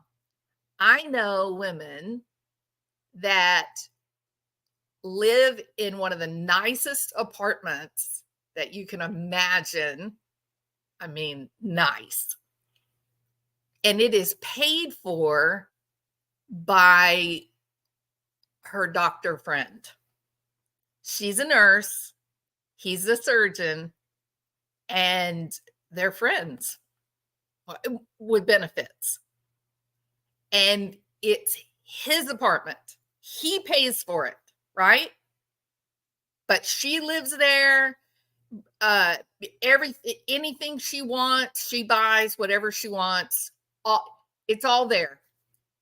If her husband, of course, his wife is living in a multi-million-dollar house in Memorial City in Houston, right? Does she know about the friend with the apartment? My guess is no. I wouldn't guess that she would, although sometimes married women accept a lot of that kind of stuff because they don't want to give up their lifestyle, right?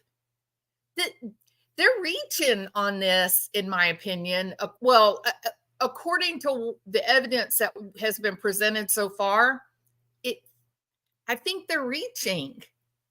And I'm a little disturbed. I'm going to tell you, I'm a little disturbed that I seem to be seeing this, and DB and Elizabeth, Mimi, we seem to be seeing this dramatically different than the majority of people. And that kind of scares me a little bit. Well, and Peter Tragos was pretty direct about going, wait a minute, I can see you guys don't like this family, but this defense attorney's doing a great job.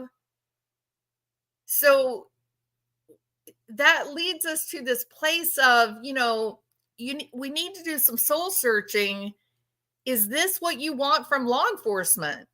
Do you want them setting you up and invading your life? And when you're just having boring, mundane conversations, that they turn it into, no. You may think that is a real estate conversation, but really, let me just tell you the code words. The code words were not even cohesive. The list of code words were not even sufficient to have a conversation in code. And who said 90% of the code words? Katie Magbanua said the code words. They only had Charlie saying the code words like 2 or 3 times. I'm disturbed why there's not more skepticism on this trial. I don't understand this. It's very, I would not want this group of cops investigating me for anything. I don't mean to be crude, but she was nothing more to him than a friendly, maybe she's a side piece. Maybe he genuinely likes her, but he has no desire to have a wife and kids and family. What did he tell his mother about Wendy's prospects having 2 little boys? What Wendy's prospects are for finding a decent guy? I mean, it almost exactly mirrored what would have happened to him if he had married Katie Magbanua and her kids. I think he likes her.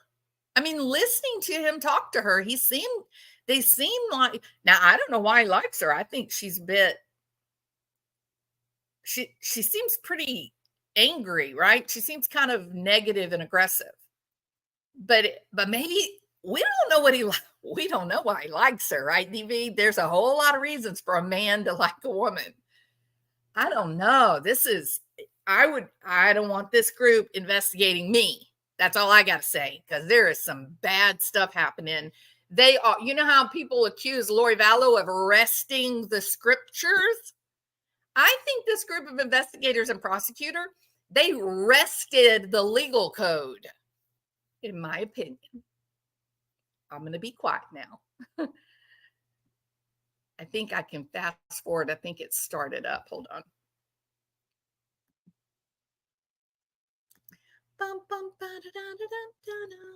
And I have a meeting at 10. I'll be gone for about 2 hours, but I'm going to keep it playing and I'll be back.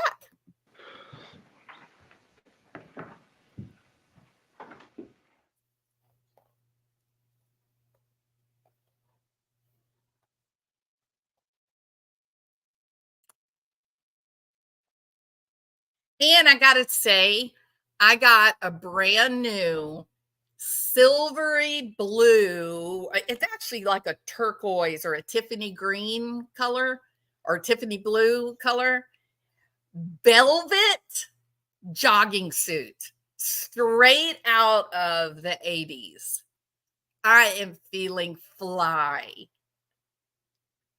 It's okay, Elizabeth. Welcome back. I'm fixing to go to a meeting myself. Yeah, 2 hours. But I'm feeling good because I'm in my 1980s Tiffany blue velvet jump running suit. It even has the racing stripes down my arm. Oh yeah. I can turn my camera on for a second. I look like the devil. I don't have any makeup on. I'll put some makeup on. Look at me. Oh, it looks darker in the camera than the actual. Look at me. Look at me. Oh, she's so fly in her jogging suit. Okay. Yes. Love it. It's so nice and soft. It's a blast from the past. Okay. Got to turn the camera off. Got to put some makeup on.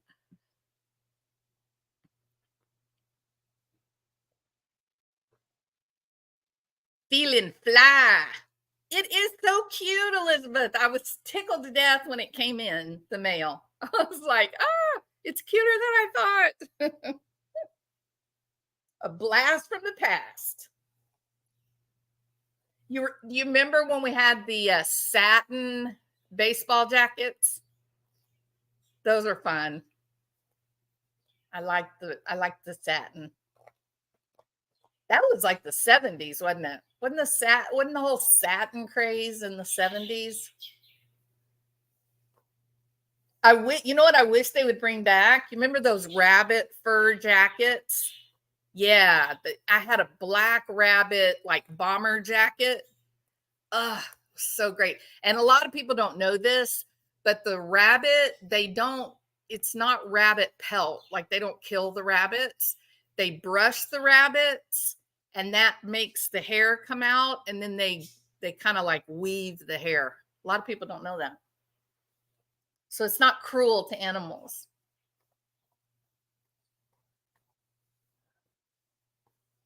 Yes, disco. Yeah, it's like staying alive, ah, ah, staying alive. Are we not getting sound? Where's the sound, peeps?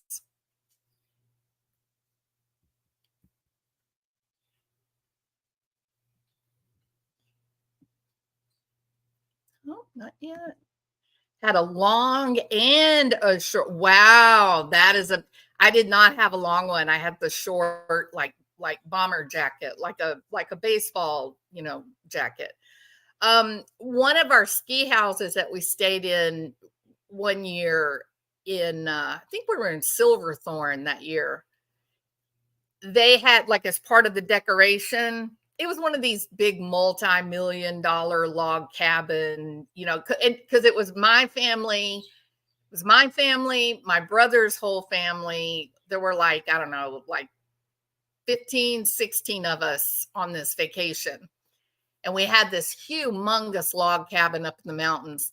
And when you walked in, there was a room there for you to like knock the snow off, take your boots off, hang your coats up, things like that.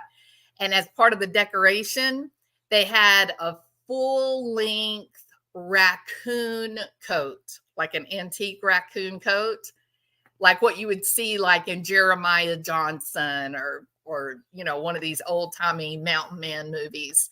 It was crazy. Yeah. The thing about the rabbit fur is it's so soft, right? Like if you have mink is not soft. Mink is like it's not as brittle as like wolf or something like that, but rabbit was so soft. But I prefer the synthetic furs because they do make them much softer than the real fur. And I hate the idea of killing the animals for these fur coats, for sure.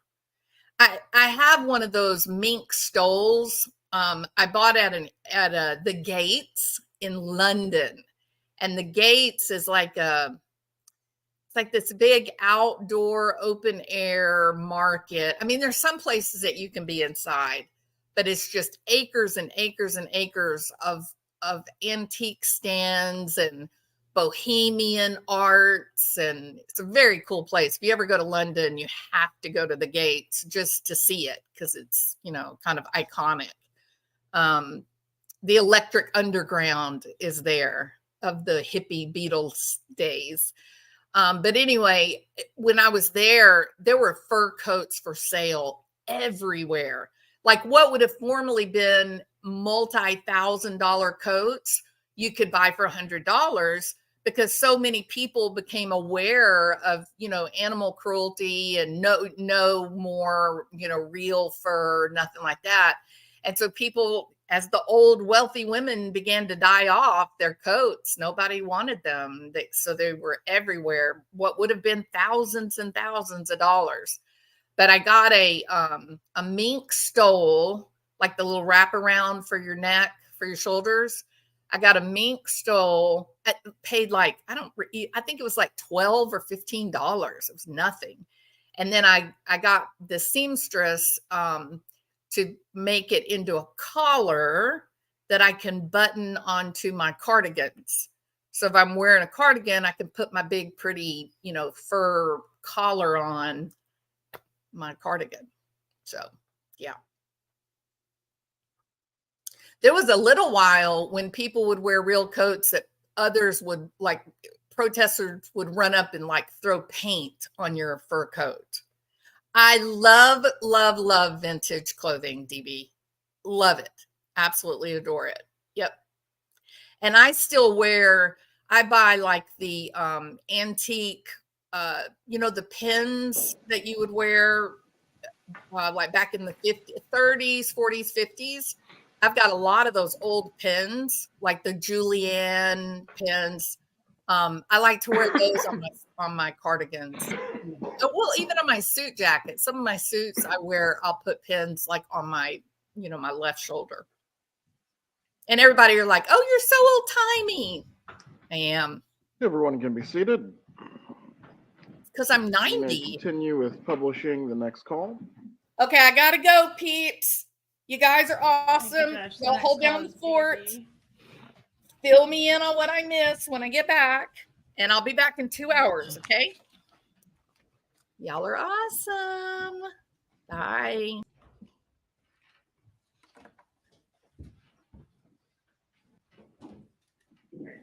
What happened? Somebody called my dad's office Mm-hmm. today, looking for him, saying that they dropped off some paperwork, to him Mm-hmm. last week. And there was a phone number on there, and it's actually the person was Erica. And then Erica called my mom up, because she's like, normally I wouldn't call you up, but I got a strange phone call. Where's the phone number that they're calling from, though? I can ask Erica, but Erica said a guy by the name of Stanley called the office this morning saying that I left some paperwork with Dr. Adelson last week, and I left the number on there, and he needs to call me at that number. No, somebody's like fucking pulling your bones and shit. Well, this is the third. Call the number. Call the number. They don't want to call on my fucking phone.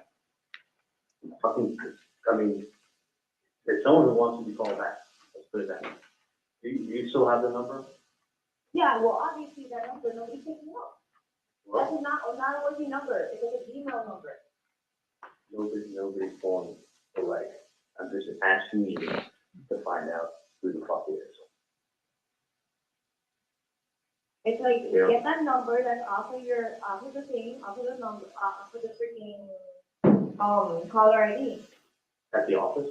Yeah, obviously. Cause this is like a fucking bullshit game.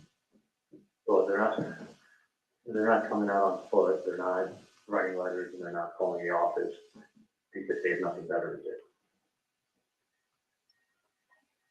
Well, I don't know what to tell you because I called that number myself. Okay, well, let's call that number again and find out what the fuck's going on. And nobody picks up. And you just try another number and left a message. Okay, well, I'm trying to get whoever's threatening your family and helping you guys out. And trying to help you guys out, but it's like if they don't pick up, then what the fuck? It's like it's a fucking joke. I understand that they fucking called this morning and they're waiting for the phone call. That's what I'm telling you. And since it's 3 times. Number or whatever that is that's calling you or your The family. 305. Whatever it is. 65 cents. You have the number. Exactly. That number is obviously it's like a non-working number. Okay, can you find out? Okay, and it's like what I don't know what to understand. It's either somebody's pulling your phone, somebody is just harassing you, or somebody's trying to get something out of you. Find out who the fuck it is, because the other phone call is going to be the FBI. I'm telling you. Well, I'm telling you, and then when they do catch the person, they're going to be asking you lots of questions about who Katie is. We already spoke about this. It's like not even like a fucking joke anymore, because obviously it's like somebody's fucking harassing you guys, somebody's harassing and you doing, and it's like, Okay. I like that. Think it through. Find out who the fuck it is. That's all I'm asking. No, I'm gonna go straight from my fucking cell phone because it's fucking bullshit. It's fucking somebody trying to fucking pinpoint some bullshit. Like it's getting aggravating. Yeah, it is. All I'm saying is find out who the fuck it is and don't stop playing it. I don't know who you have to talk to, but it needs to be missing the butt. No, man, I'm gonna handle this shit myself, bro. This is some fucking bullshit. I'm gonna handle it my motherfucking self. Well, change my motherfucking number. They fucking if Erica wants to call back and I go, is this the right number? Okay, I have your fucking whatever fucking shit taken care of. Okay, because it's fucking bullshit. Find That's out. correct, bro. I'm about to go to that fucking FBI. I'm fucking getting irate with this shit already. If I the FBI fucking playing games or fucking whatever it is, because I'm fucking getting pissed. Alright, go find out. They I'm saying. give a wrong phone number. Maybe you're an idiot. You give a fucking wrong number. Get the fucking number and fucking call because I'm gonna call them. Okay. And fucking text me. I don't even fucking give a shit about all this fucking bullshit, whatever shit anymore. I'm pissed the fuck off. Like I'm gonna fucking go to the cops right now. Okay, well, either you go to the cops or we go to the cops. Exactly. We'll find out. We're We'll both find gonna out. fucking go to the cops because this is fucking bullshit. We'll find out who the fuck this is. Because this person evidently knows you and knows your family. They know me, and they know my family. You don't think they're not fucking scared of shit out of me? Like somebody's fucking saying my name out loud or whatever? If someone's messing with you, they're messing with me. Someone's messing with me, they're messing with you. It's one and the same. So what I'm saying is, find out who the fuck. That number doesn't fucking work. If you can get a hold, you go to different offices, call them on the fucking number. See if the fucking number works. Bottom line. Because I tried myself and that shit does not work. Dave, call them, find out who the fuck it is now. Trust me on this. Find out who the fuck it is. Get the number, listen to me, and get the number and something on with the things because it works I for already- people. I'm not going to your parents to go fucking FBI, where else fucking doing this thing, and fucking go and fucking report whoever's around you. That's it. Dave, I gotta get back to it. You have the number I gave you the other day. I have the fucking number. And I Okay, told good. you, Call don't it. listen, I called the number. This is not a working number. Good. Get the number that calls your fucking office. Listen to me for once. I will. You're gonna call Erica. Fucking A, bro. I'm gonna fucking fuck up whoever the fuck is fucking with me. I'm going to call my mom and have my mom call Get the that office. fucking number. Because some Which number? fucking parents, that number can call it, and that's not a working number. It's either somebody's playing you, somebody's having into some shit, and somebody's just trying to fucking aggravate somebody. Okay, let me. And I'm aggravated. Do you want me to have Erica go on the caller ID and look to see what number that was that Get that called? fucking number. Obviously, you're calling from somewhere else, and it's not the same number that you say. How about you call and find that out? Do me a favor. Try that number I gave you the other day, and I'm gonna call my mom and tell her to call Erica and ask her to look it up on the caller ID. Okay? But call, Whatever it is.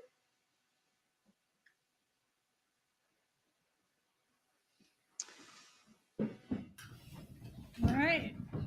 Tension's rising a little bit. A little bit. Okay, let's go to CC, please.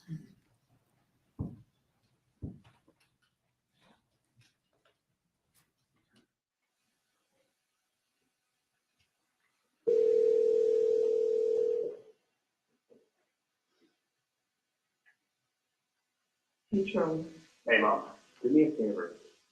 Does Erica have caller ID at the office? Yeah. There is no caller ID. No. Is there a way of looking up what number it was that called? I thought we always had that caller ID thing in the office up front. We did, and it stopped working, so they just dumped it. It's not working properly. Okay, if that number was a non-working number, I'm gonna have someone try to call it again and find out maybe it's working now, okay? Yeah. All right, I'll call you as soon as I hear something. Thank you, Charlie. I'll call you within an hour, okay? Okay. All right, DD, please.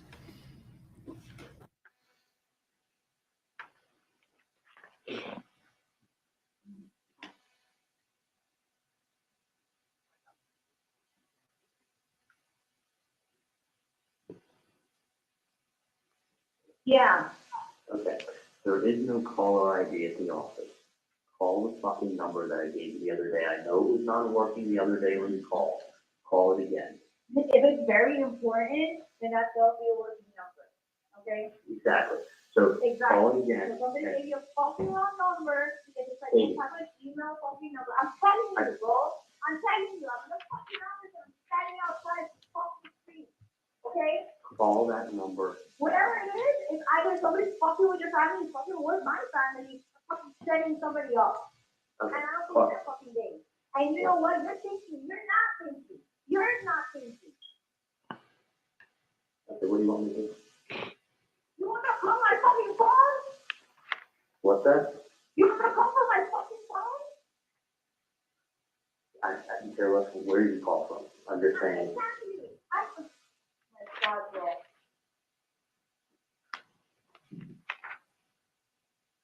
All I'm saying is, I don't give a And the fuck. number's been called 100 times. You Okay, gotta wait call for it. it. If you go ahead. No. You go ahead and you fucking find a fucking phone and you call. And find out what the fuck is going on. If they pick up. Because they're obviously not, it's not a working number. You find another phone and you go call. Whatever setup this bullshit is, if somebody's like trying to fix for fucking some shit and just fucking throwing on me or whatever, or for all Okay. you know, fucking someone's already fucking listening to everything. Okay, well, there's nothing that they can listen to whatever conversation they want. I'll call from the office and then from there, I'll call you. Exactly. All right, let me know then. Okay, the only,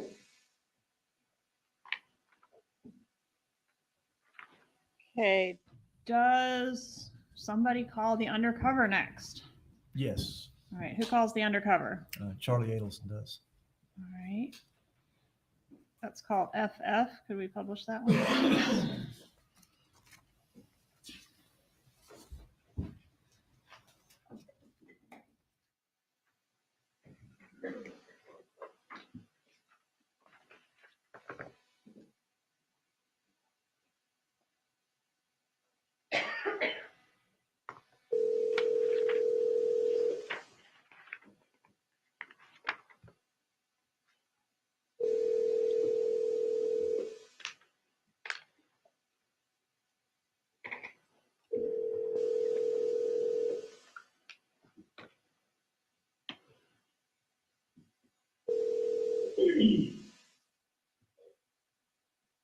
hello?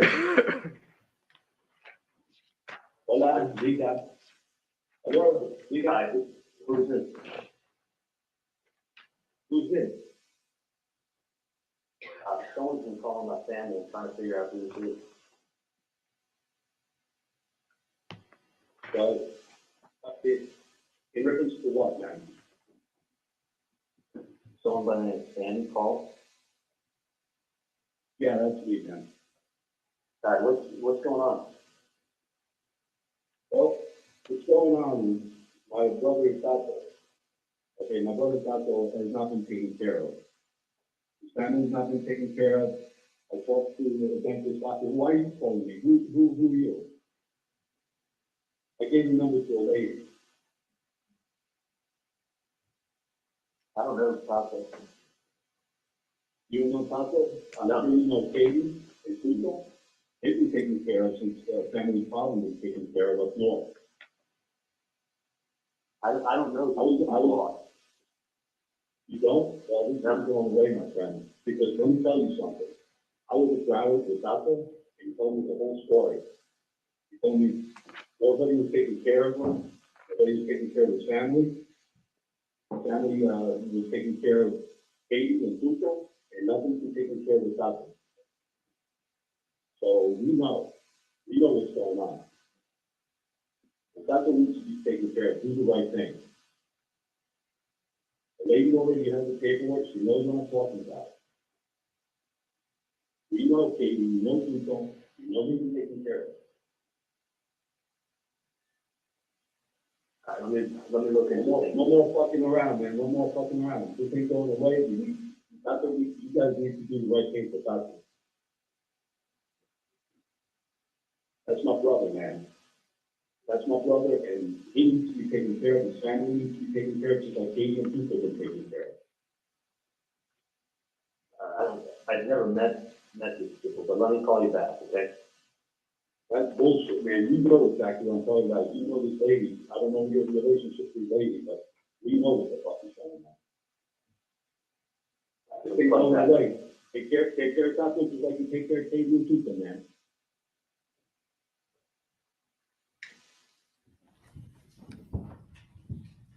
Are you able to tell the jury whether the defendant hit star 67? I guess you can hit that before dialing the number to camouflage your own number. Yes, I believe he did. Okay, and that was somehow reflected on the wire? On the wire, yes, it has dialed digits. All right, and after this call was made, do we have 3 unanswered calls from the defendant to Catherine McVanoa? That sounds right. All right, and is he the first, is she the first person he calls after he hangs up with the undercover? Yes. All right, at some point, does she call back? Yes, she does. Okay, publishing called GG.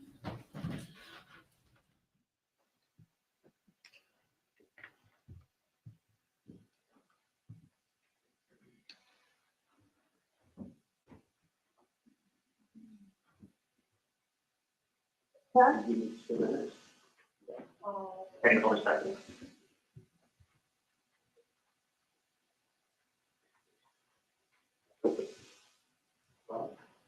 I called the number, the lady like 30 times, and then somebody picked up.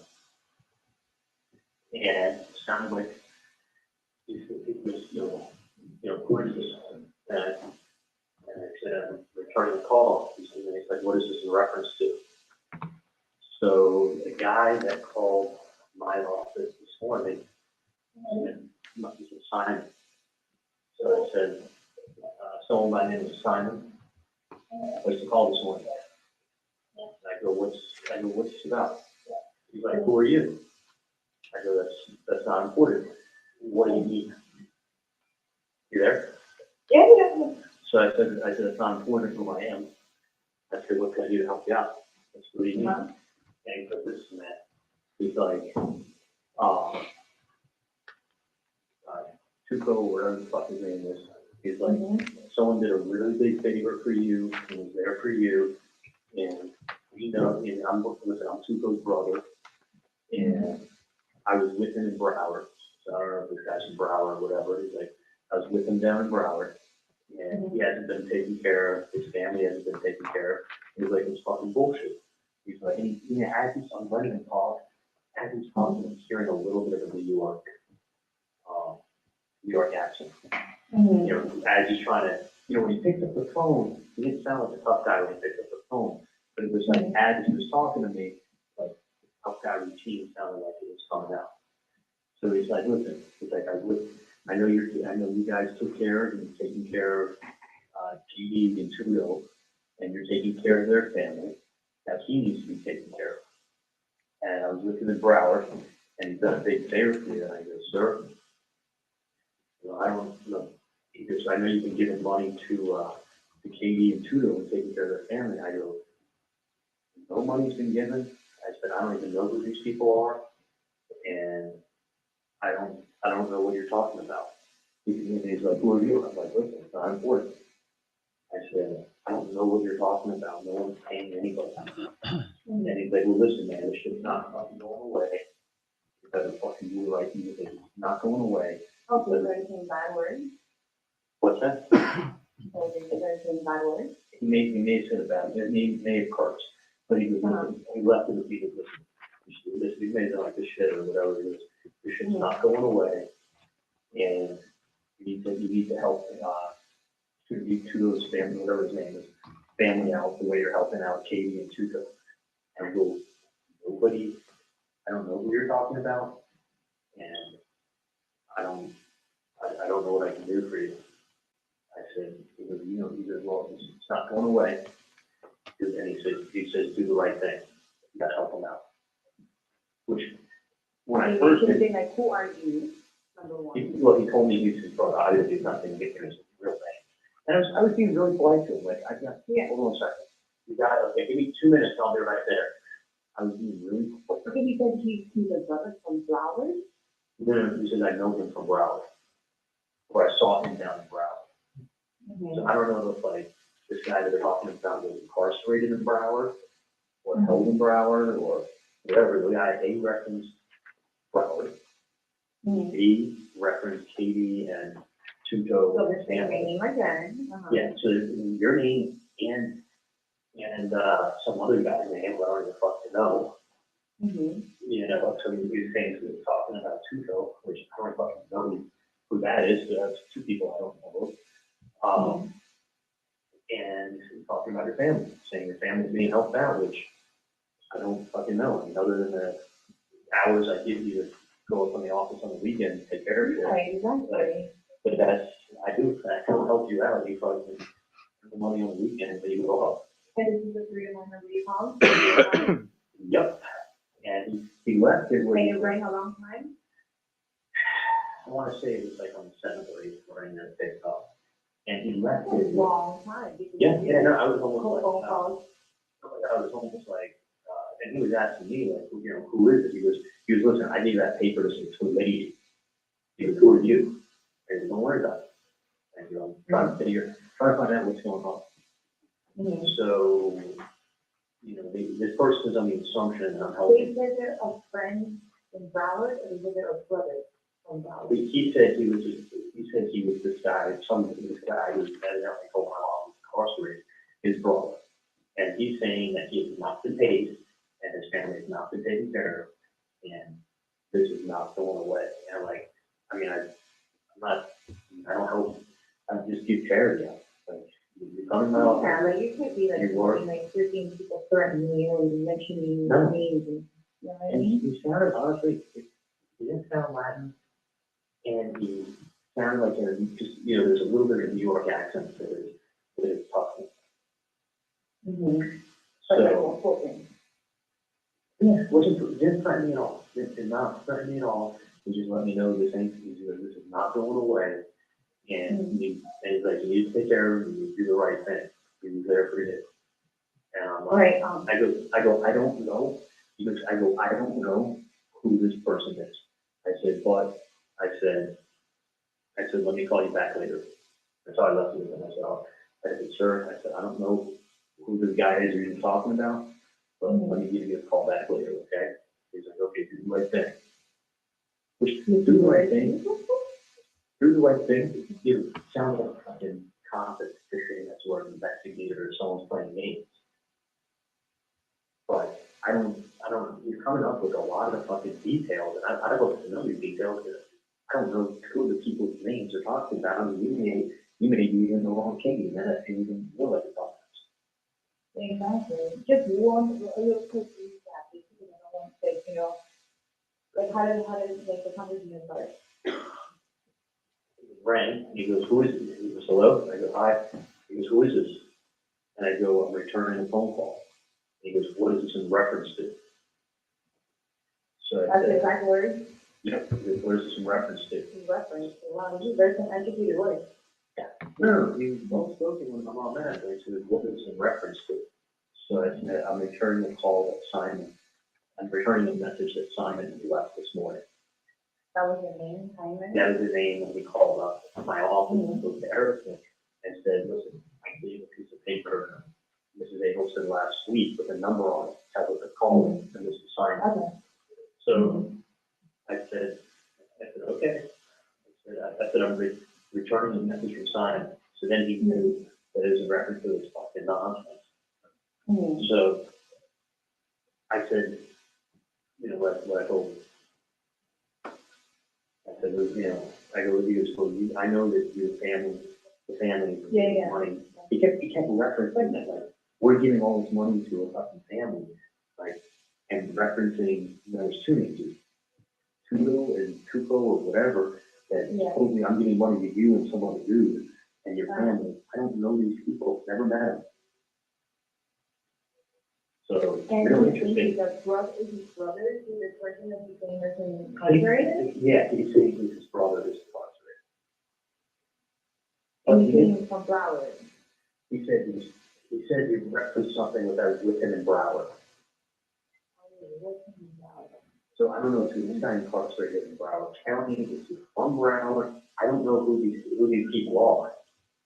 But I don't like the reference Okay, no, that's okay. and your family, and who, I don't know who the dude is that you're with, or if they're just making up names, or if we should just go to the FBI and say, you know what, let's play phone tag. Exactly. So I don't. The other thing, like, while you're doing all this, like, number one, I don't know what the fuck he's talking about. Well, he never said he was in a hurry, and he was, I just wanted him to keep talking. That's why I wanted to. Because he got a feeling of who the person is. Yeah, because he wasn't like, he was wanting to know who I was, and it was not important. And but when he left, he was like,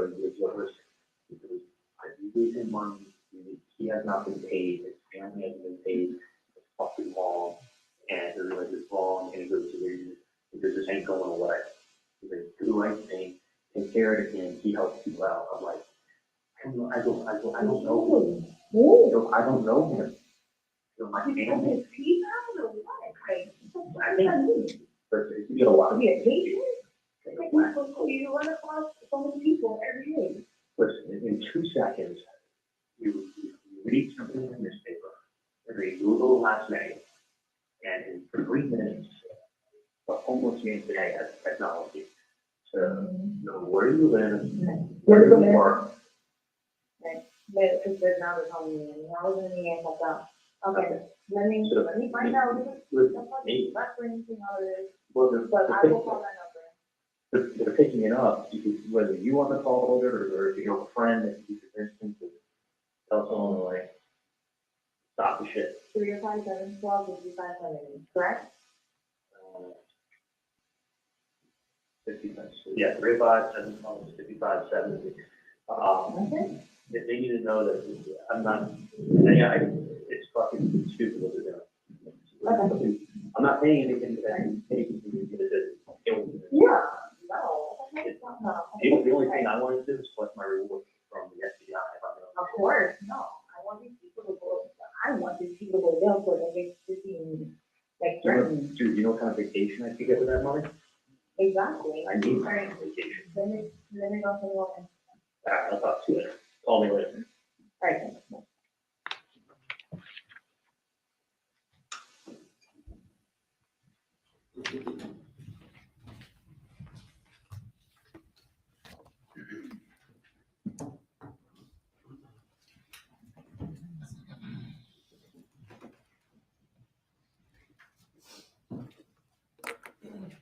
Prior call, I should have asked you after that call, both parties are threatening to call the FBI. That's correct. Has anybody called any law enforcement to report any of this? No. Okay, and in this call, we're hearing about several things. A rendition of the phone call to the undercover. And Mr. Adelson says, supposedly I'm giving money to you and these two other guys. Anywhere on here or elsewhere does he say, who have you been telling about all the money you've been extorting out of me over the last 2 years? No, it's not mentioned at all.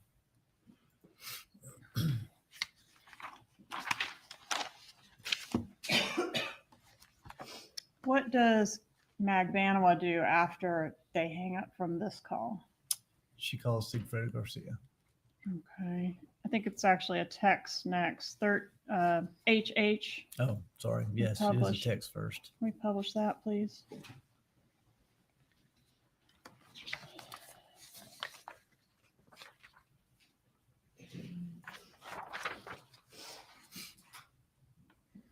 All right. And then a call from her to Garcia next. Is that right? Correct, at 1:22 p.m. All right. Let's publish that, please.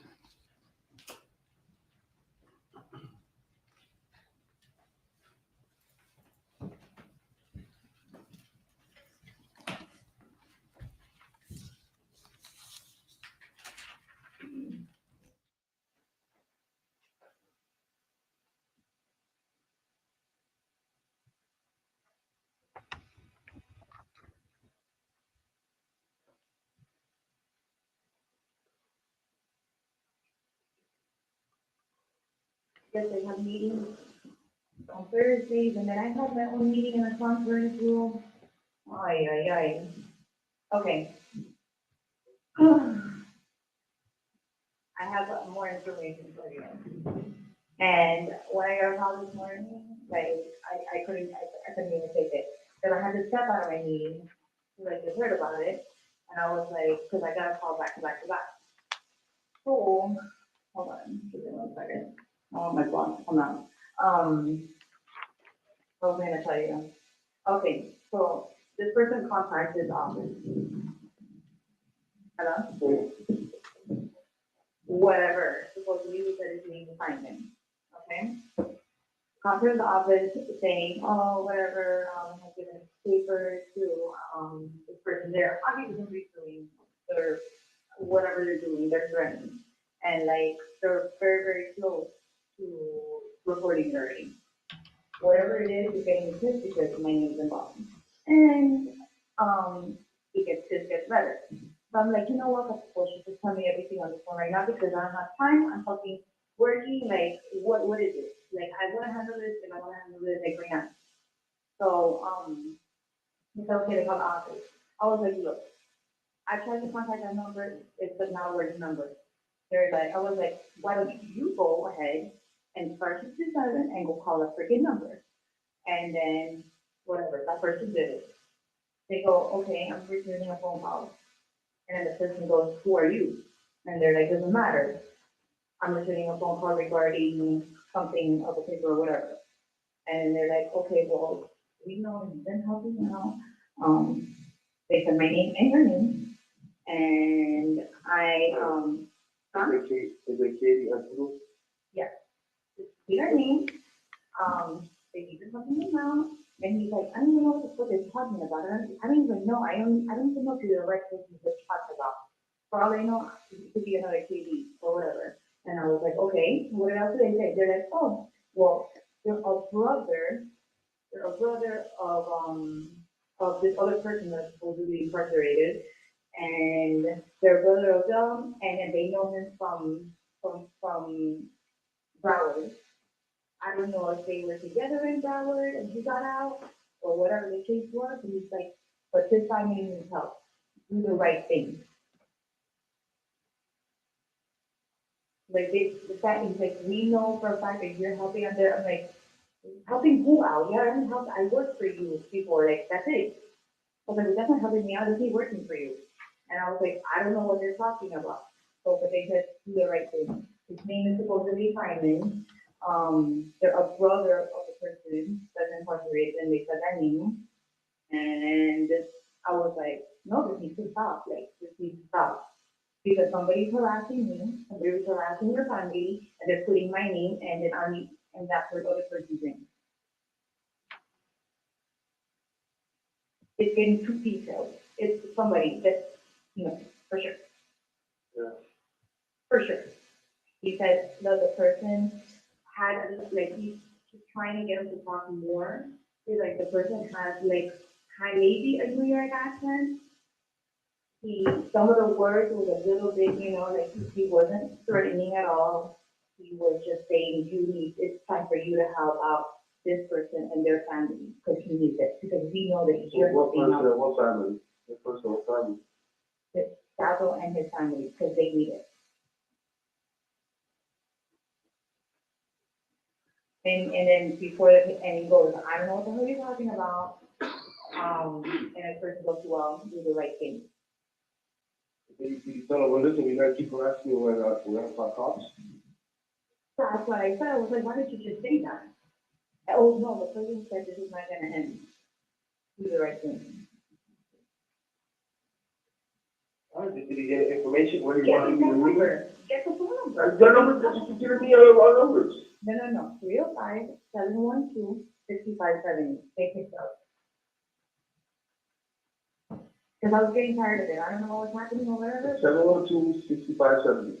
No. 305-712-5570. That's what I What said. the fuck this is? This obviously knows somebody. They're putting my name, they're putting your name, they're putting, and they're harassing somebody. Okay? Are you going on right now? 7126760. No. Just text it to me, man. Text it to me. No, I don't want to. 7126570. That's fine.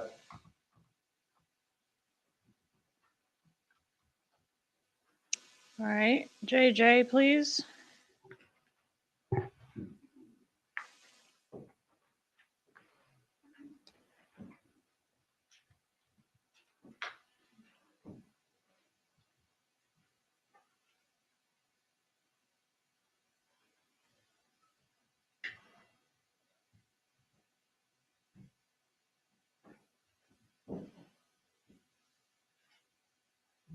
Hello.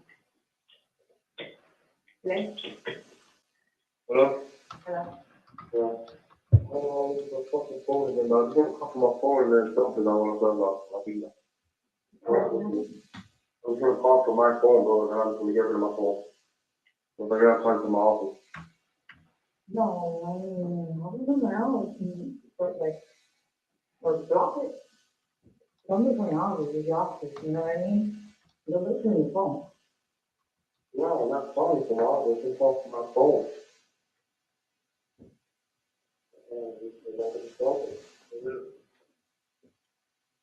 I don't know, I'm trying to fucking take one if possible, bro. No, but not that. This is like your phone. You're somebody, you're the person who's supposed to be your phone. Not yours. The first. Oh, Okay?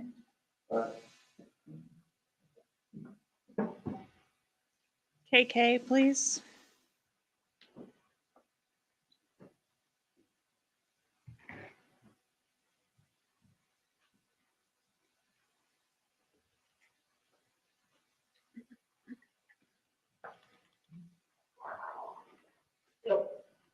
Oh. 305, 712-6570. You sure that's the number, right? One more time. 305. 712-6570. So fucking Puerto Rican, answering the shit, I don't know who the fuck. I'm trying to call him again, bro. But that nigga's just fucking, I'm gonna call him, if it's a real fucking person, I'll call him from my fucking phone. If it's a local. Alright, Remember the other one? You did that one? I don't know, man, I don't know. It sounds like fucking, it does the message, sounds like a New Yorker nigga. Yes. They're doing a phone call, I'm busy, actually, she called me back. Darling, like what? That's what the machine said? Yeah. That's what I'm saying. I swear to God. Shut up. Swear to God, don't forget to get the any puto, I'm busy. Llámame para atrás. Oh, I got time. Darling. Like, what the fuck is that? Yo, are you stupid, bro? Are you some kind of fucking moron? That's what they told you? No, that's what the answering machine said when you call the number. No one answered the phone.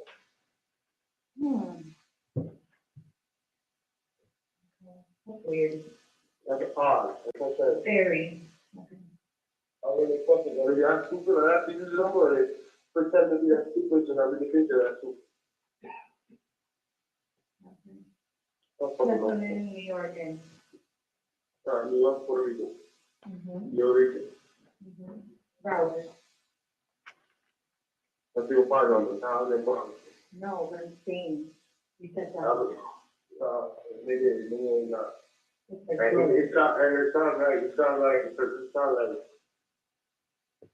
I don't know, man. I don't know. Alright.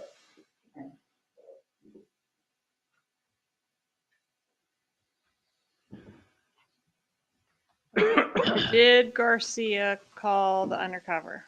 We believe so. There was a hang-up call. All right. Did he leave a message? No, Did he ever actually talk to the undercover? no. Was there a outgoing voicemail similar or fitting the description, the colorful description that we got? Yes. All right.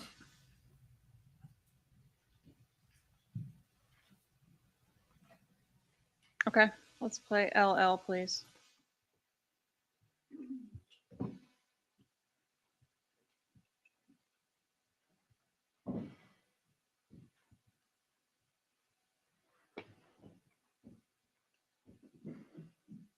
Hello? Hello? Okay. Hang Hello? So, yeah, can you hear Yeah. Hold me? on. Okay, so, Hold on, give me 2 seconds, let me just log on. Thank you. Okay. So, weird, I called the number, right? And like the answering machine, there's like something in the answering machine now, like, what the fuck? Like, so, like, talking on answering machine. And said more than I need to use it. Like, I don't understand it, I don't get it. so it's just an answering machine, no one spoke to you? No. Like, they go, And like, were they talking on? and then the on video? answering machine, all of a sudden, I don't know, like, because I can't, how do you remember, like, what kind of shit turned out for me, you know? And it was like, they said, I don't know if they said their name was whatever, that Judo or Taco or whatever, shit, they said on the answering machine. All of a sudden, now it has an answering machine. Like a voicemail, I mean. What the voicemail said? Yeah, like, I don't know, let me find out, because it's like, I can't, like, really talk at work, and then I couldn't hear Yeah. the time. You get me? Call, when you call, do you call with the call block? Huh? Yeah, Do you call? yeah, but it doesn't matter, no matter what phone you're using, it's still, you know? Well, it shows, it doesn't show who's calling you. I know how to drop a call, Right. that's the point, but it's like, Star 6 7. So I did that, rang 7 times. I'll be there in 1 minute.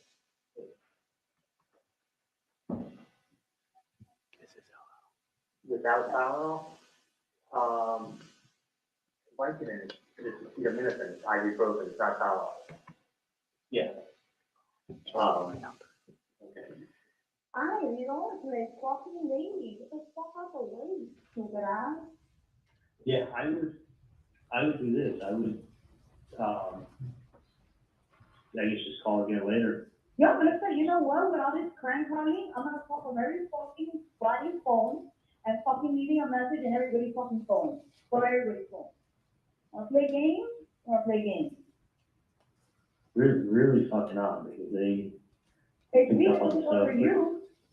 and they called, and, I mean, the only thought in my head is, so I've got one thing, maybe you can find out, or I'm gonna wait a couple days, and then I may call the person back. The person was, when they answered the phone at first, they weren't that ghetto, and as they started talking to me, they started talking more tough, but it was more like I could hear a New York accent in there. And it Yeah, sounded well, like I the voicemail sounds New York, but I gotta find out what's going on, but I'm saying, I'm gonna call from somebody else's phone, because I don't want my phone, because you know, I use this phone for work. right. And the last thing I is, did, it's like, somebody's trying calling me. right, listen, one thing is it's either maybe that person will want to meet someone and talk to them about what their issue is, or I want to ask the No, person. they're gonna have an issue, because, you don't just go threatening people, throwing at me. Well, they're saying that I'm helping a Katie, or not me, but my family's helping a Katie and her family, and some other guy that's name began with a T, that I'm like, dude, I've never met any of these people. He goes, well, you're not, but the family has been, and they've been helping him out, her and her family, and. You haven't met, but then like, it makes no sense. But he's like, because he asked me who I was, and I was like, none of your business. So I was almost, in hindsight, what I should have said was, because because this is a big family and there's lots of cousins. Yeah. Who in my, because the Adelson family is a big family. Yeah. So what I should have said to the guys, who in my family, who in the Adelson family owes somebody money? Give me the name. Yeah, of course. Give me the name, and then I will go to that person in that family and say, who did you not pay? I want to know the name. I want to know the name. The only name they keep throwing out is that this Adelson family is helping out Katie and some guy named T and their family, and this guy needs your help, and it's not right. And he's like, this problem's not going away. He goes, this is not going away Okay, that's fucked a up and not flag helping. right there. That's Right, fucked I'm up like- that you're not So- helping, like, who the fuck are you, motherfucker? Like, who are you? Listen, that's like me calling someone up and being like, yeah, I know you sold JFK, you need to pay me. Okay, well, guess what? You didn't sell This is JFK. the wrong example, like, what does that have to do with anything? I'm Well, dead. my You point told is me that, that, for example, well, yeah, it's because JFK died in 1963, and you weren't born then. My point is that I had nothing to do with any of this craziness. I want to know who in my family owes somebody money, because I'm gonna go to that person and say, what's going on? And that's the next conversation I have with this person is going to be me, if it comes to it, me saying, who owes money? If someone owes money, you gotta give me a name, not. Yeah, exactly. Tell You me need who in specifics. my Where do family, you wanna be? my mom, Who are my you? mom doesn't know who any of these people are. My Yeah, dad I wanna doesn't know know who whoever people this are. fucking person is, trying to fucking say shit or do whatever it is to your family, starting to harass your family, like, it's getting me mad. So Well, I fucking don't know why they keep bringing up, people who I've never met. Exactly. That's why, it's like, who are you? Number one, okay, you need something, who are you then? What's your real name? What's your address? Who do you have a problem with? Yeah, who in my family owes you money? And don't say the last name, because I'm gonna go to that person and tell them, if you owe this person money, what is it about, number one? And then I'm gonna tell them, go pay it. But you gotta tell me who to go talk to, not like, oh, somebody with the last name Adelson. Well, guess what, that's like saying someone with the last And name calling your of office Rodriguez. and shit, like, what is Yeah, that? someone with the last name Rodriguez, so it's like, well, give me the fucking first name, and I will go talk to, if it was my brother who was behind it, I'm gonna fucking find out. I mean, fine, if it was my brother, I'll try to make it reward money. The brother's a piece of shit, so I'm saying, like, give me the name of who owes your friend's family money, and this guy said to me, he said, listen, I was with him up in Broward, I knew everything that went on. I was up to him in Broward, that's what I'm trying Something to about- understand. Yeah, something about I was Broward. up to him in Broward, doing what? I don't know if some guy The he's family talking about, member, but he said he's a Cool. family member. he said he Of was somebody brother. incarcerated. No. He said it was that guy's Kuko or whatever, his brother. He said, I'm his brother. I was with him up in Broward when he told me what everything that happened. That's Who exactly what was he up said. with him in Broward until I don't know what something he that was happened. I don't know if he Well, was in jail with him, visiting in jail, I don't know Like, if he was. he needs to like fucking, if people just can be fucking Googling shit or whatever it is, Well, and that's, well, exactly, but the only reason I'm even bothering calling you is because they keep wanting to talk about you. Or if I was the wrong person, then I would feel even more. But this person doesn't matter, like, they're still harassing my fucking family, and I wanted to stop. I mean, when you meet someone face to face on the street, when you send them a letter, and then when you start calling their office, the next call is to the FBI. Exactly. No, And- I agree. and I my would thing like is to this. go there myself. I don't want anyone to go to jail, because you know what, people get mad when they go to jail and they feel like they have to get somebody back. Same reason when my jet ski got stolen, I don't even care who fucking stole it. Okay.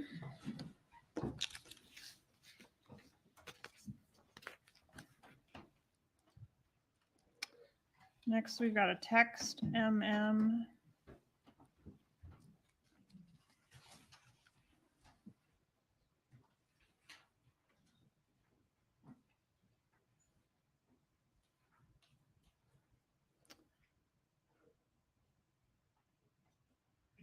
Who is this to and who is it from? It's to Catherine McManua from Sigfredo Garcia. Did he call 3 times to the undercover? Do we know? No, we don't believe so. He only received one missed call. Okay. Next, we have NN Magbanua to the defendant. We publish NN, please.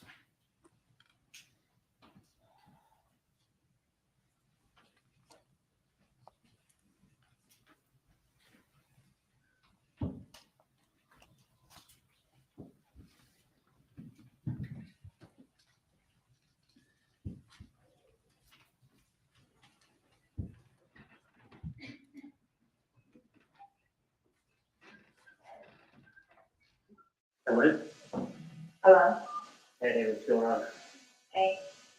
Call that number 3 times. The first time, like, on, the message, Spanish. And then for some reason, like, that voicemail says, puto, you know, puto is very like a bitch. Like, oh, it's puto. Like, why would you have that as your voicemail? In Spanish, I know this is Pico. So puto is like, puto in my language is like a food. But supposedly that voicemail that they have set up, the guy says puto, what sounds like puto. And then what does he say on the voicemail? Like it's something in Spanish. Like you read puto, whatever, and it's in Spanish. So he got the message in Spanish saying, where the fuck this is? He can fucking call me and stop threatening my fucking family.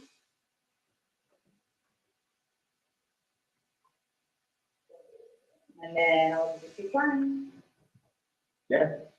but they don't pick up. So now somebody either spooked because what the fuck is going on? Or I don't know. All right. Well, that's good.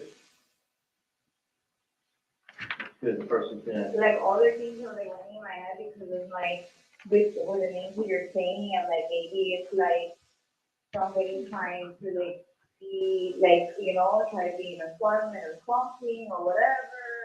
Like, you know, there were so many things like going on. Yeah, I'm thinking the same thing too. But then it's like, yeah, but then, you know, it's people you can trust and you can't. But then it's like, I don't know. I honestly, like, it's like aggravating me. It is Oh, the I'm thing. on the phone, don't talk to me. If I'm on the phone, don't talk to me. Be quiet. It was someone reading the newspaper and playing games. But like I said, Playing with the wrong person. yeah, and I don't know how the fuck they got your name, but they didn't use a last name, so if they, Exactly, it could be anybody. it could have been another Katie and another Taco, or whoever the fuck they said, I don't remember the name. But the point is that they need to stop. No, exactly. Well, look, I'm on the phone. Okay, I don't care, but I'm on the phone right now. So don't talk to me right now.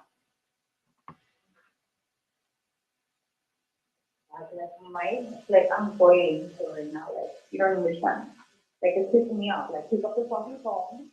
Like now you don't want to pick up the phone. You want to drive, so you don't want to pick up the phone. So it's one of two things. Yeah, no, I got you with that. And I just, fucking call it, Basically, he said, hey, you're messing with my family, and if you don't stop, you're not a problem. In Spanish. So whoever it is, they're gonna have a problem with us no matter what. you have a problem with me. So what? Maybe you have a problem with me too. I mean, Exactly. listen, people, Whoever it is, they're gonna have a problem with either one of us, or even if I'm human or not. you're coming up to my fucking mom on the street, and you're sending letters to their house, and you're fucking calling my dad's office, The office. leaving messages, like, that's No, 3 like- times, like, Like, no, he was missing. My friend, so my friend, and I was like, yo, can you do me a favor? Because it's like, I'm not a guy, I don't know what this means, they're talking about, and then he's like, that's some fucked up shit. yeah. And it's like, don't worry, no matter what, like, whatever it is, like, I'm gonna handle it. For plan. Yeah.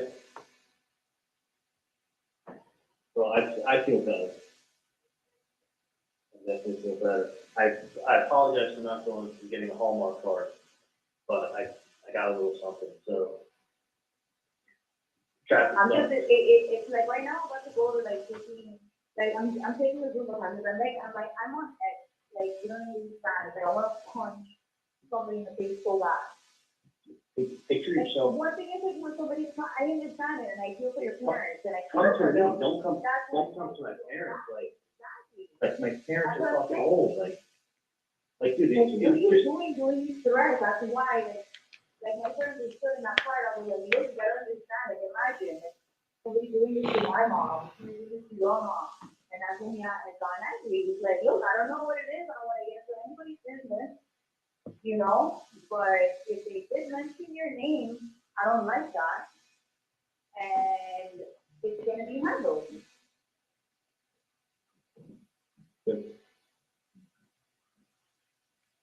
And that fact that nobody's picking up the phone now is like frustrating me. Cause I it's mean, like, there was no voicemail before, now there is. now there is. Their next phone call is gonna be the freaking, it's not gonna be good either way. No matter what way it ends, it's not gonna be good for whoever is messing around. No.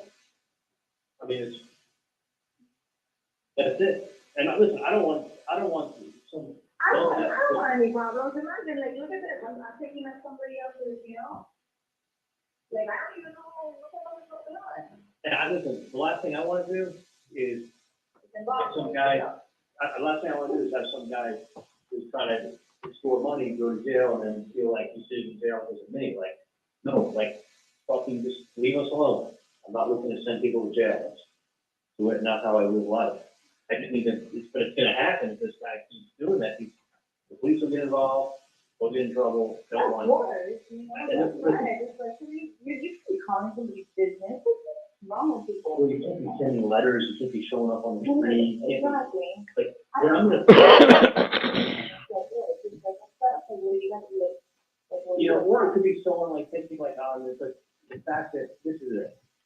The next step also, what I'm thinking is in a couple of days, I'll tell the person, hey, give me the name of someone in this family that owes you money, because I'm gonna go pay them a visit. Give me a name. Is it my brother?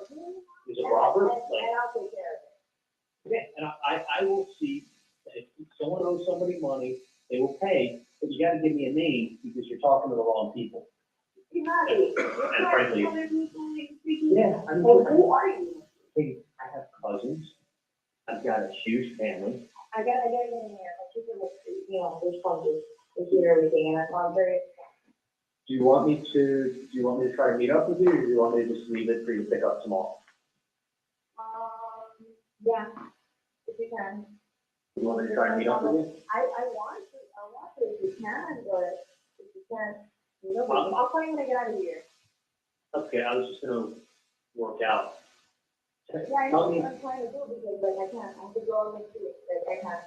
go work out and call me. And I'm not going to work out, imagine. Do what?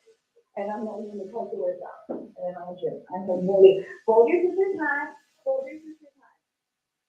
Take the practice, hold on, I'm sorry. Don't ever let her walk on yourself, you know that. You know better than that. Okay. Alright, hit me up. It's okay, baby. Meet you, or you'll pick it up tomorrow.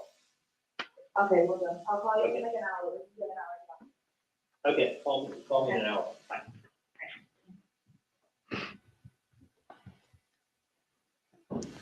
Next, we have OO.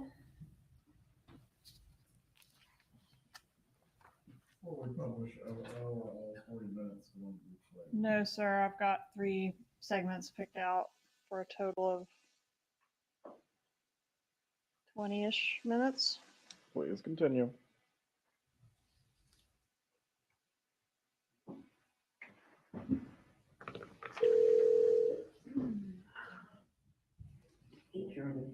Hey, what's going on?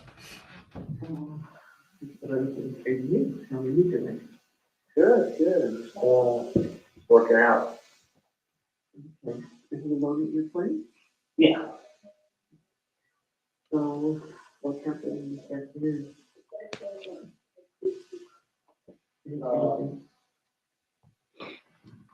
No, Nothing good. but I did, I'd rather not talk to him. Yeah, okay, so, tomorrow I was gonna tell you that, actually, Dad is with Jessica right now.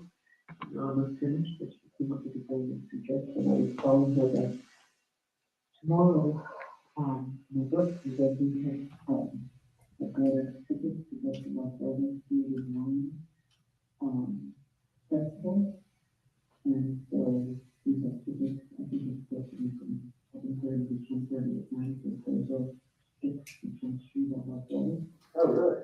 Yeah, so, so then he said I should bring the kids to the courthouse on our way because, he won't get there at any time, that I should actually, reserve durable parking, it's like parking by the Riverside Hotel, I think they said, and parking, by, in the garage by, Catano. And other than that, they said that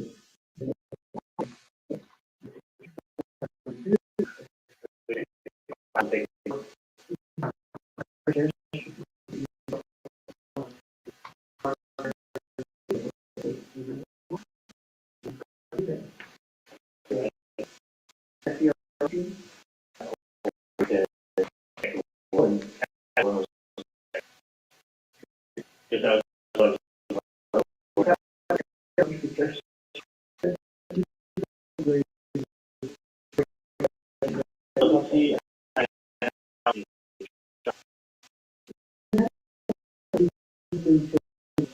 these are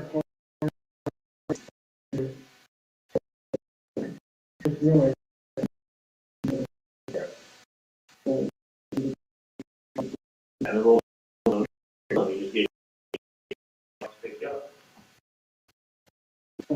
You know, if we can't get That or just park. someone to verify that.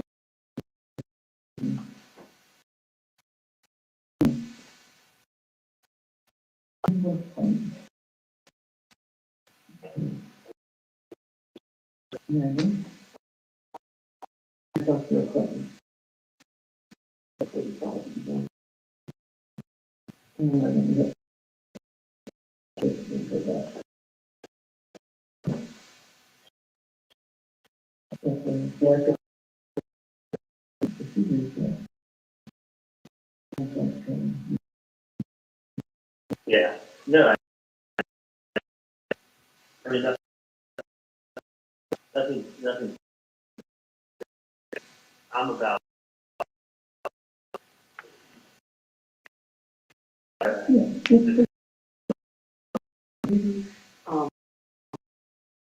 Trying to make a check.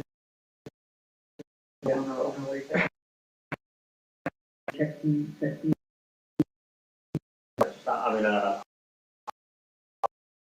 so there's, I have to come there. Yeah.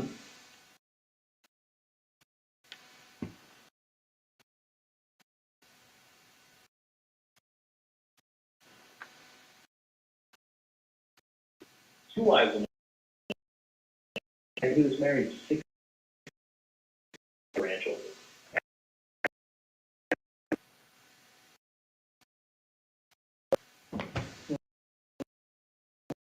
So I'll tell you, nothing new.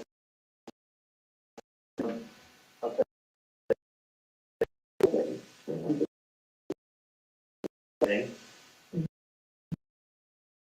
I'm about 9% sure.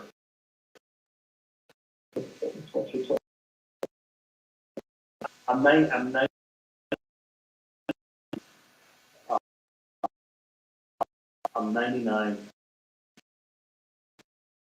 that. I'll tell you why.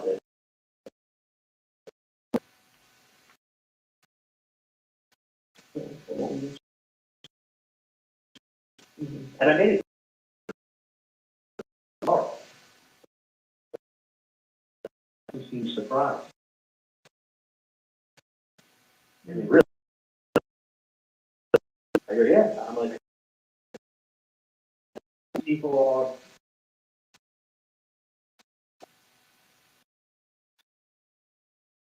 It took the route to take care of know, taking care.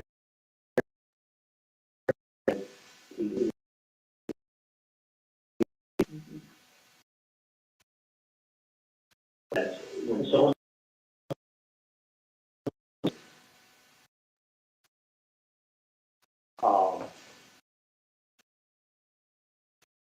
fight after school. I mean, listen, shit's on the carpeting. Your ass, like you just smack it.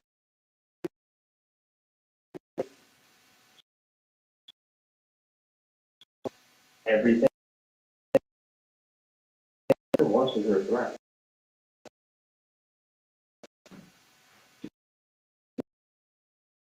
If you don't mean it.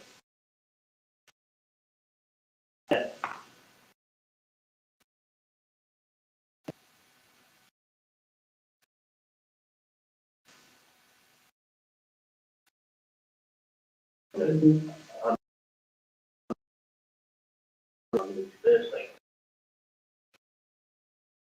Not one time. An implied threat.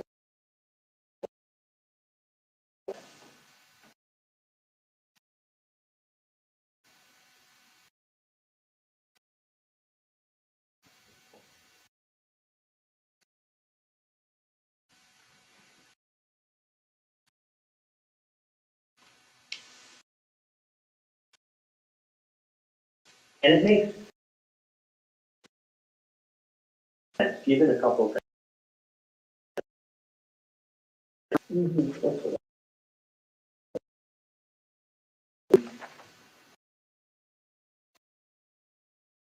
I had any information, I was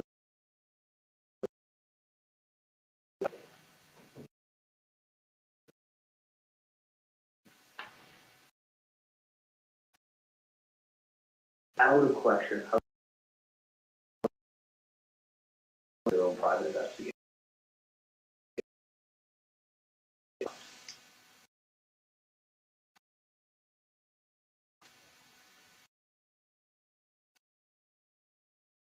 And go, hey, my ass. I'm gonna get something going. What are they looking for? So what are they looking for?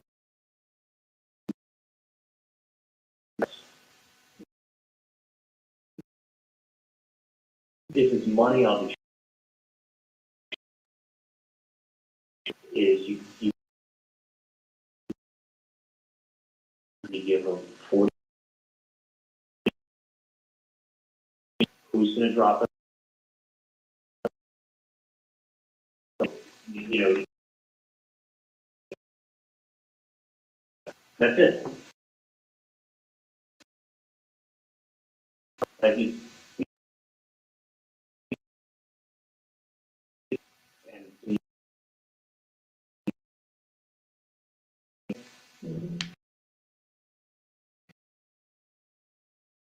and they don't.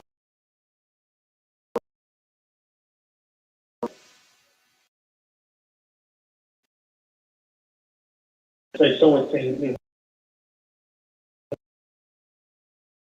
that office. Go home and finally promise you. On the wanted the whole case,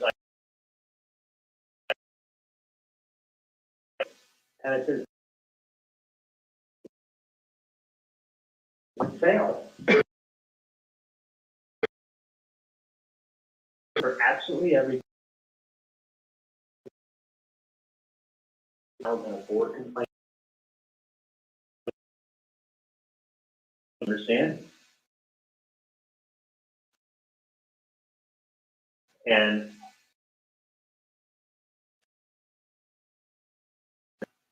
the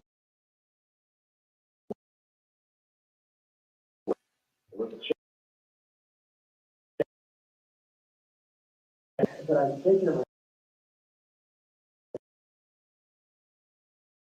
They're not. Why?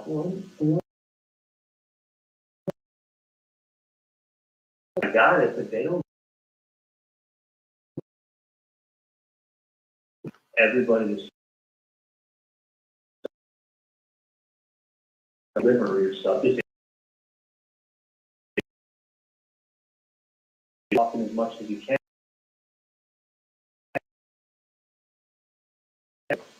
I mean, they've done it. You know,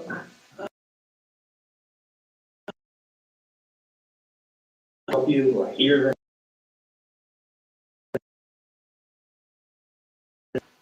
That's, you know, you're being. Then what are you going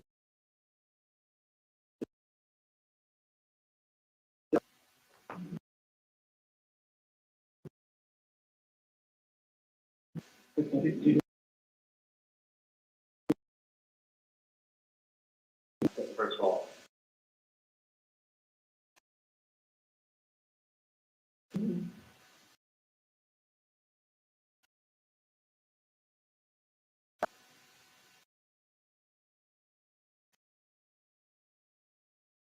this is someone who's super.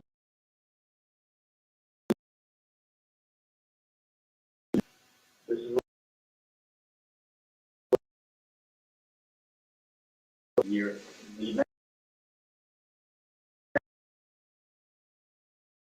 To do like, you know what?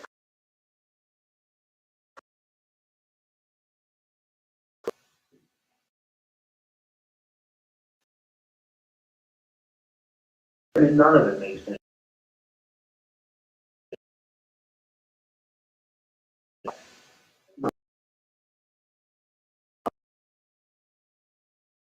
What's the lack of threat?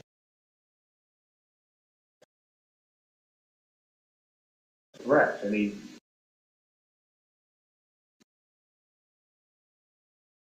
Google.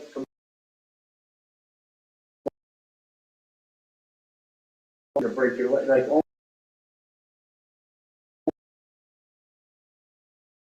lines that made them.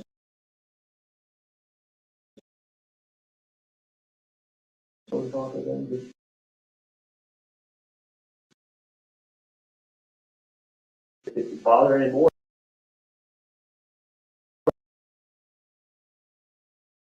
I mean, and that's.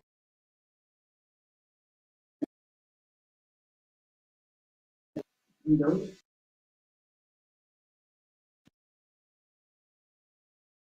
I'm scared.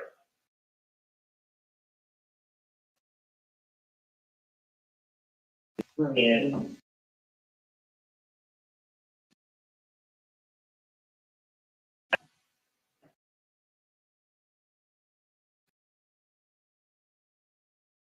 he has a death in the family.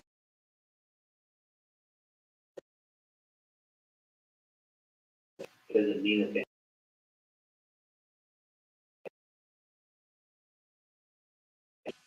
Or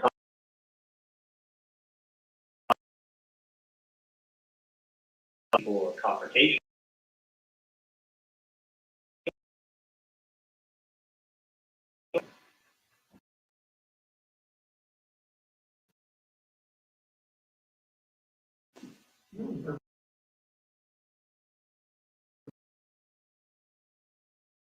That's what,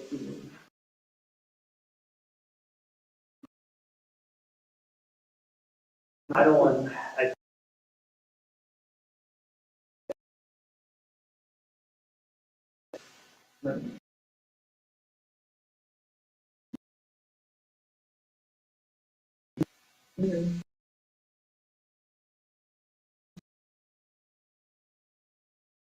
Katie and I think.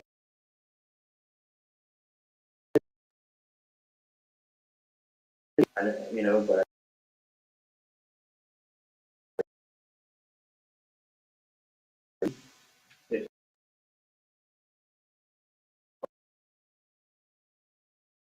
telling person.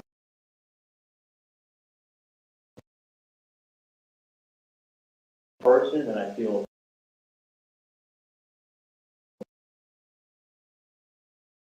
she told me she has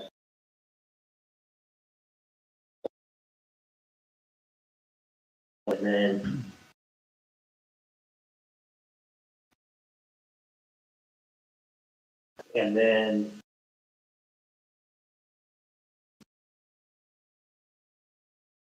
and it was a same.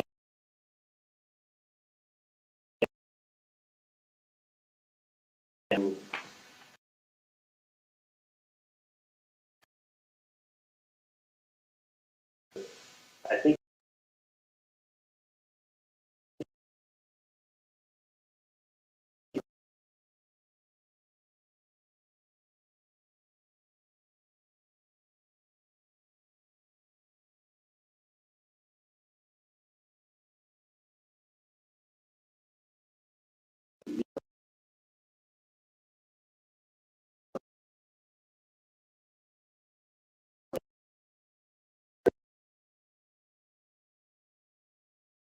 that's kind of the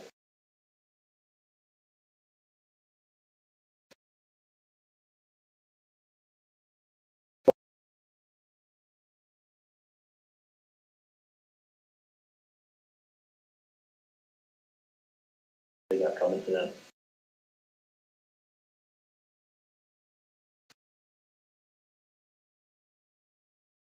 That's what I heard this afternoon. The person definitely has a real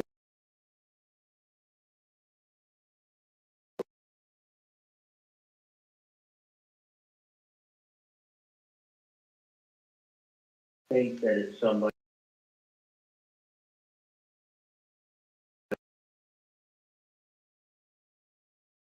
It's the same guy.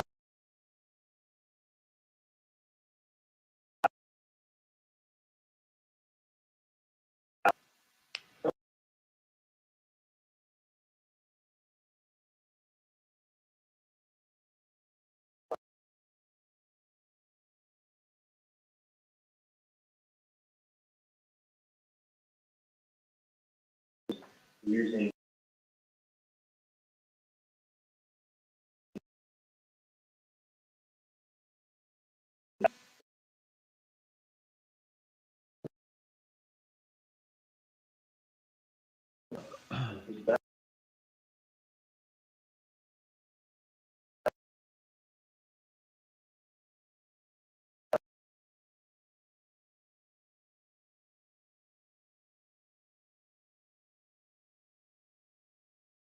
yeah.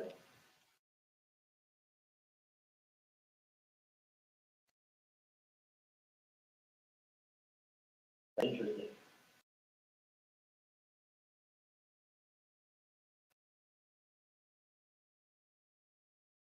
Here in this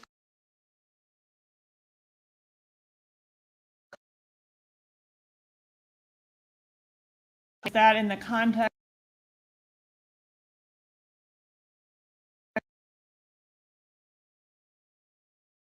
defendant and Don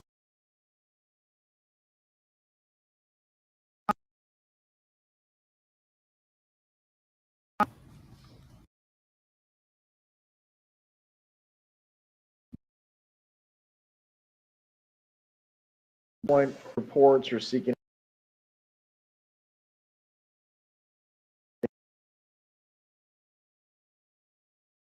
break.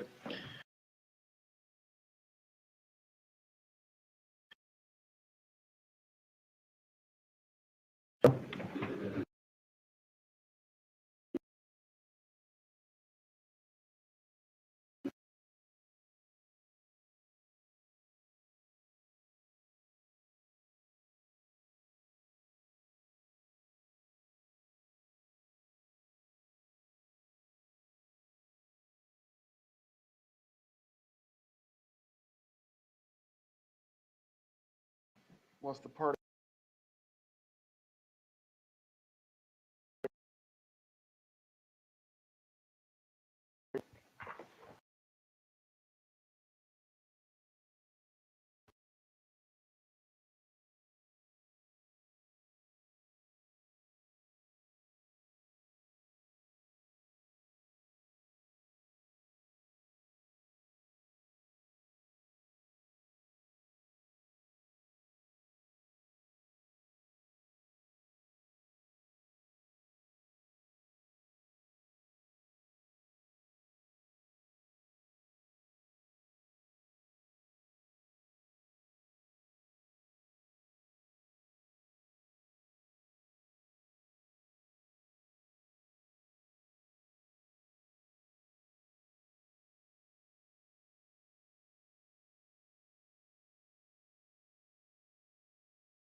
Okay, Ms. Adelson, if you come up to the witness stand, please.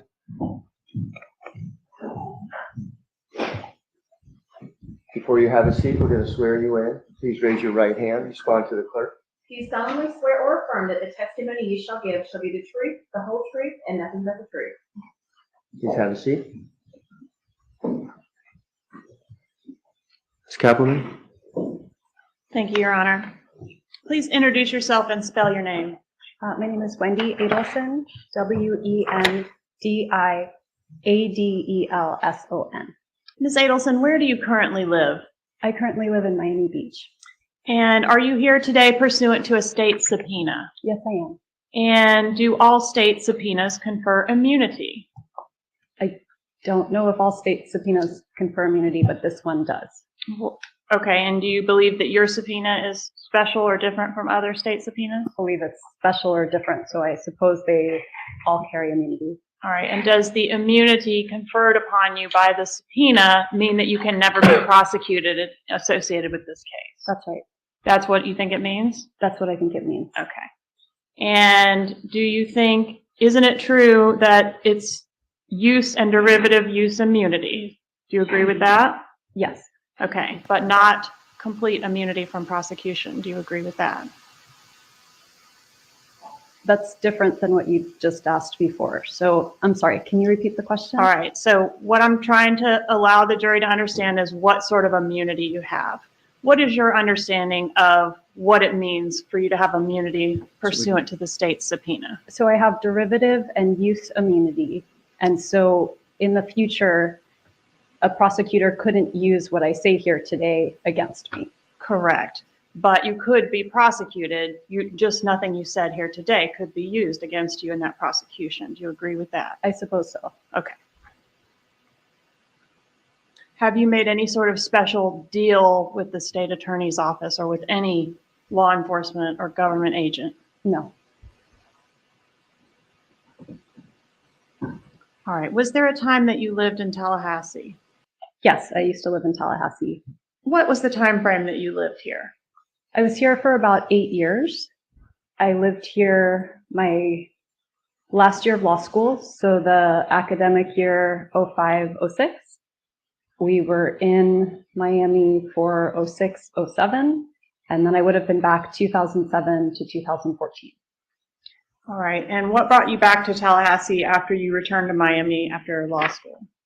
Well, I went to Tallahassee to finish law school, and then we went to Miami because Danny had a job opportunity at University of Miami. Okay. It didn't come to fruition. He was not hired, and so we came back to Florida State. And so your husband had a job opportunity here at Florida State? Yes. Okay, and that's what brought you to Tallahassee? That's what brought us here. And you also had a job opportunity at Florida State, is that right? That's right. What was that job? I worked at the FSU Center for Human Rights, and at first I was a staff attorney. I used to represent victims of violent crime, asylum seekers, and victims of human trafficking. And then I taught various classes at FSU Law School. And then I ran something called the Medical Legal Partnership. And how long did you do that? I was working at FSU for 7 years. All right, so basically the whole time you were here in Tallahassee. When I wasn't a student, I was working for FSU. All right. When did you meet Dan Markell? Danny and I we met first online, and we met when I was starting my 2L year of law school. So that would have been 04, fall of 2004. And when were the two of you married? We were married in February 2006. Do you have any children in common? We have 2 children. All right, both boys? Both boys. All right, during the time that you moved to Tallahassee, the second time to work here at Florida State, were you living with Dr. Markell the entire time as a married couple? I'm sorry, Dr. Markell? I'm sorry, Mr. Markell, Dan Markell, your husband. Were we living as a married couple when we returned to Tallahassee? Yes. Yes. So by that point, we returned in August maybe of '06. So we got married in February of '06. We've been married 6 months by then. And the entire time that you were living as a married couple, was that at the Truscott address that we've seen photos of earlier? No, we lived first in a rented house. I actually don't remember what neighborhood it was now. It's been a while.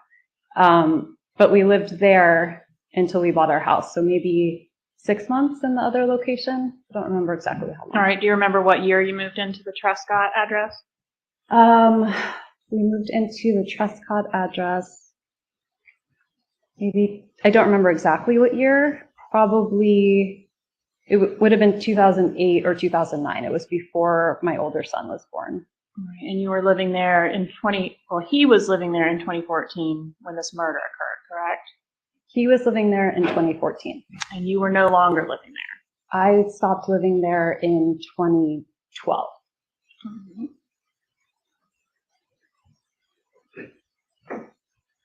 In 2012, was there a separation first before a divorce, or? Yes, there was a separation. When was the separation effective? September 2012. And whose decision was it to separate? It was my decision. And was part of the reason for the separation differing views on how your children should be raised within the Jewish faith? I mean, that's certainly part of it, but not really a central decision. It was more just our relationship overall. I mean, Danny certainly wasn't, we were on different pages when it came to religion, but I wouldn't say that was. And that's what I'm specifically inquiring about, was that part of it? So I think your answer is yes, that was part of it. Sure. Okay, you are both Jewish, correct? Yes. All right, and both of you did agree to raise the children within the Jewish faith? We did. Okay, so what were the differences between the two of you on that front? Probably in the observance of keeping kosher. So I don't keep kosher, and Danny did, and that became difficult to do in Tallahassee and difficult to do with differing beliefs around that. Can you explain for the jurors what keeping kosher means?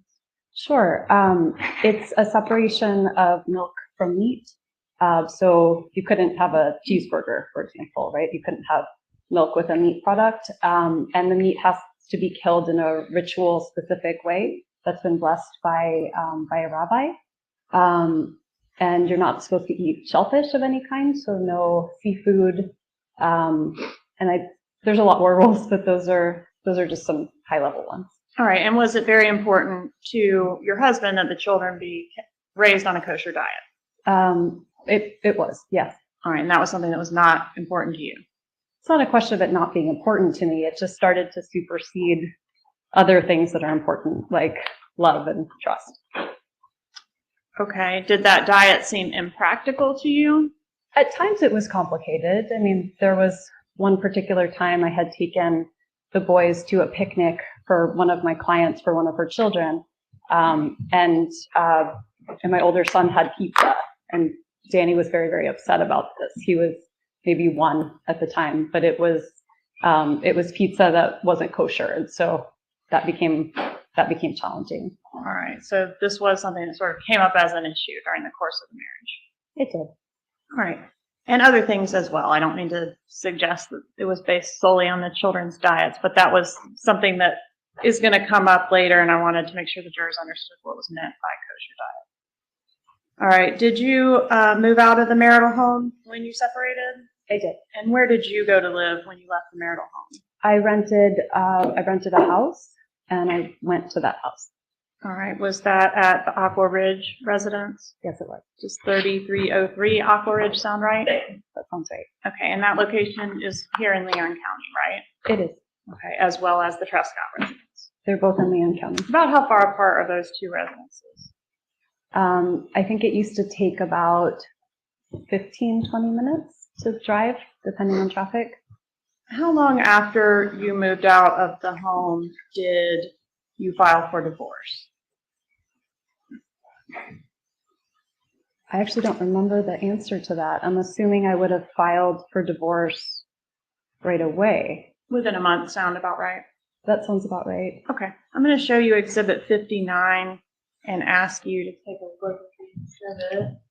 And my question is, Adelson, You can look through it as much as needed to answer Hold on this one second. question. She had a question. What was your It's question? just, it looks like it's about 800 pages long. So you want me to I look want through you to it? look through it as much as is needed to answer the following question. Does it appear to be a fair and accurate copy of your divorce file? I mean, from the front page, sure.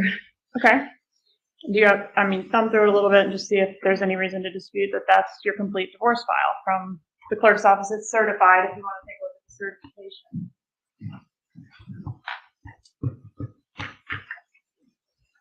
Okay. Thank you. All right, so I want you to take a look, if you would, at the petition that is on State's Exhibit 59, pages 1 through 5. The one right on top? Yes, ma'am. Okay. All the pages should be numbered through, so I'm referring to 1 through 5 on the bottom right corner there. Mm-hmm. Okay, and that was your petition for divorce, correct? Yes. And so this was, would you agree that this was a contentious divorce? I think it was made much more difficult by Danny, who didn't want to get divorced, but sure, we can call it contentious. Not what we would classify as an amicable divorce. You hear about those. No, it would be not an amicable divorce. All right. And part of what you were seeking in your divorce in these documents in front of you was permission from the court to move with your children to South Florida. Is that correct? That was part of the overall divorce proceedings. All right. And specifically on pages 43 through 50, there's a petition to include a request to be allowed to relocate with minor children. Is that correct? Yes. All right. And why were you seeking to move to South Florida? I was seeking a place that would be stable and permanent for the kids and me. Danny never planned on staying in Tallahassee. It's just a question of time before he moved to New York to be with his girlfriend or had dreams of being at Harvard. So Tallahassee was just a temporary stopping point. I wanted a place that was permanent for us, where we had family support. And why did South Florida seem like a place of permanence to you? Right. I mean, because we had family support, because I work in immigration, there were a lot of career opportunities for me there. Are you from South Florida? I am. Okay. And when you say family support, what family resided there? My mother, father, and brother. Was the relocation to South Florida the most important part of your divorce? No. Was it your most non-negotiable term?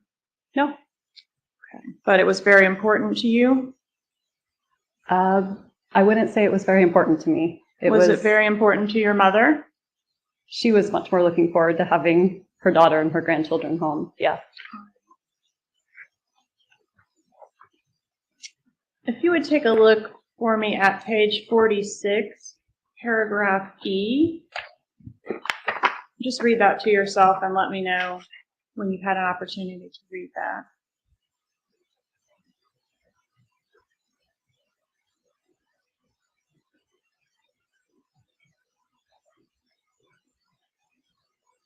I read the first paragraph by E. Do you want me to read the second one?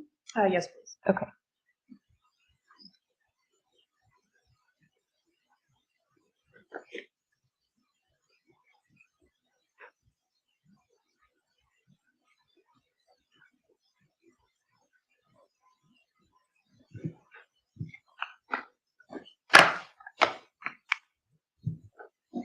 And in those paragraphs, Ms. Adelson, are you alleging that Mr. Markel has created a hostile work environment for you at the Florida State University College of Law?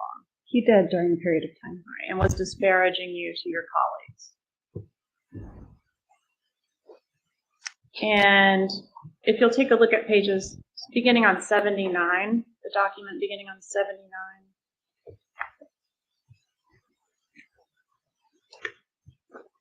And the question is this Mr. Markel's 23-page response to your motion to relocate? You're asking me, is this his response to your motion to relocate? Yes, it looks like it. All right, it's quite verbose. Would you agree with that? I imagine it is. At some point, Danny fired or alienated all of his attorneys and started doing his own legal work. So Fair to say he was adamantly opposed to you taking his kids to South Florida. yes, he shared all of that here, which is different than the conversations we had. But That's what he filed. what he filed is what the judge sanctioned him for. All Yes. right. And in that filing, I'm specifically referencing to page 82, where Markel states that the sole stated reason the wife seeks to relocate with the party's minor children is so she can be closer to her parents. My understanding is you don't agree that's why you wanted to move. It wasn't the sole reason why I wanted to move. But you do agree it was a reason. It was absolutely a reason. I wanted to create some stability for my kids, and having family around helps have a more stable environment.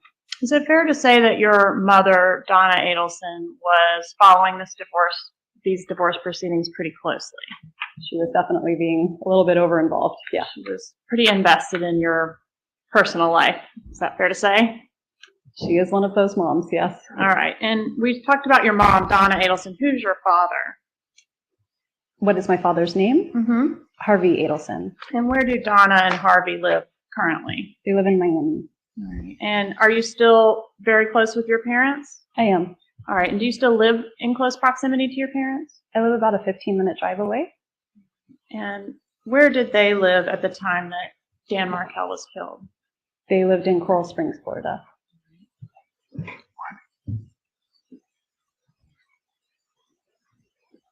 And were you close with your mom back around the time that you were living in Tallahassee? I was. And did she have a close relationship with your children as well? She did.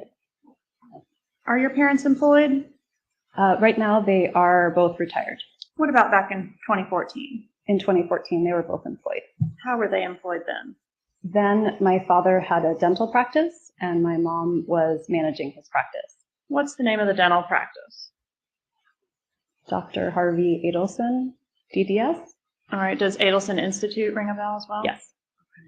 And do you know whether the practice there was successful, meaning lucrative?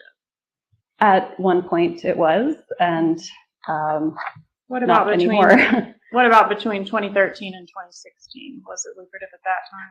Between 2013 and 2016, it was definitely, the business was doing better than it did after that point when the social media barrage happened. Referring to this case? Absolutely. Okay. But previous to the murder, the Adelson Institute was earning approximately $2 million in profit each year. I have no idea what it was earning. I haven't the slightest idea, but do you know whether your parents had other investments other than their work at the Adelson Institute? I don't know. You don't know if they own any properties?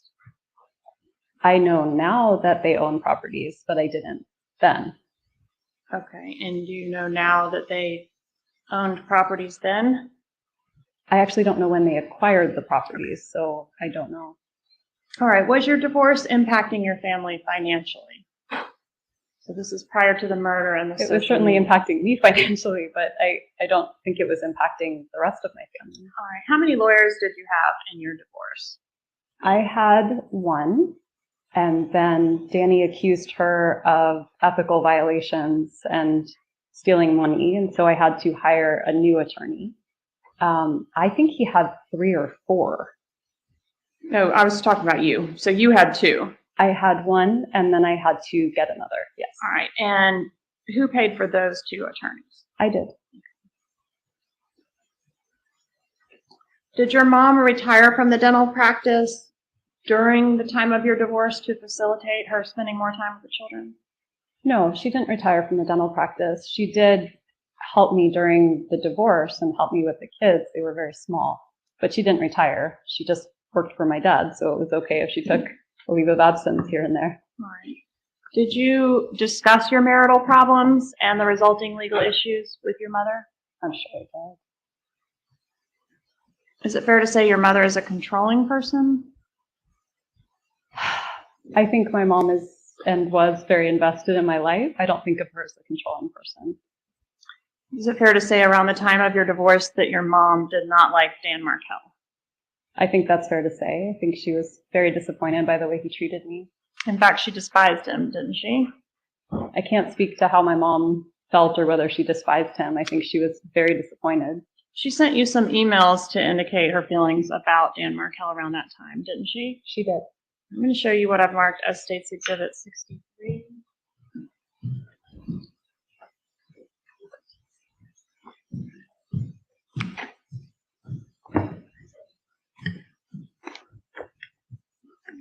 We'll come back to this, but we can kind of move to the side.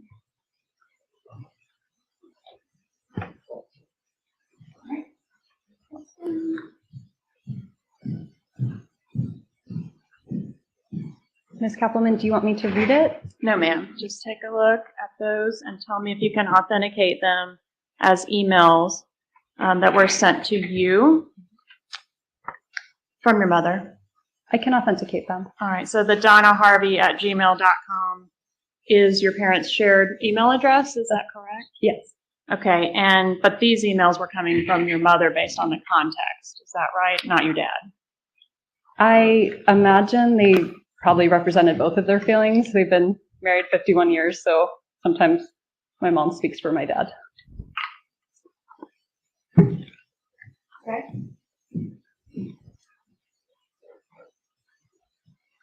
All right, so there's one, I believe it's on top there, dated May 3rd, 2013. Was that about 3 months before your divorce was finalized? My memory is that our divorce was finalized in June 2013. So wouldn't that just be 1 month before? I had July 31st, so Okay. whatever is your memories. So, okay, this was May and our divorce was finalized in July then.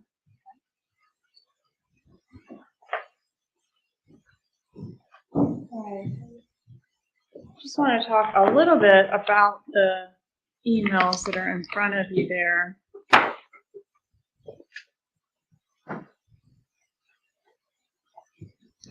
So on that first email dated May 3rd, 2013, page 1 of 5, and the second real paragraph, does your mother indicate that the most important Objection. part of your divorce is Objection. relocation? Hold on a second, Ms. Kaufman. I don't believe this item is in evidence, John. The items have not been admitted into evidence at this point, Ms. Kaufman. Correct. All right, so I don't want you reading from them if they haven't been admitted into evidence. All right, Ms. Adelson, did your mother indicate to you that to her the most important part of your divorce is relocation? Your Honor, objection. That's sustained. Okay, Judge, at this time, I would ask to approach. Sidebar the witness. Sidebar. Oh, I'm sorry.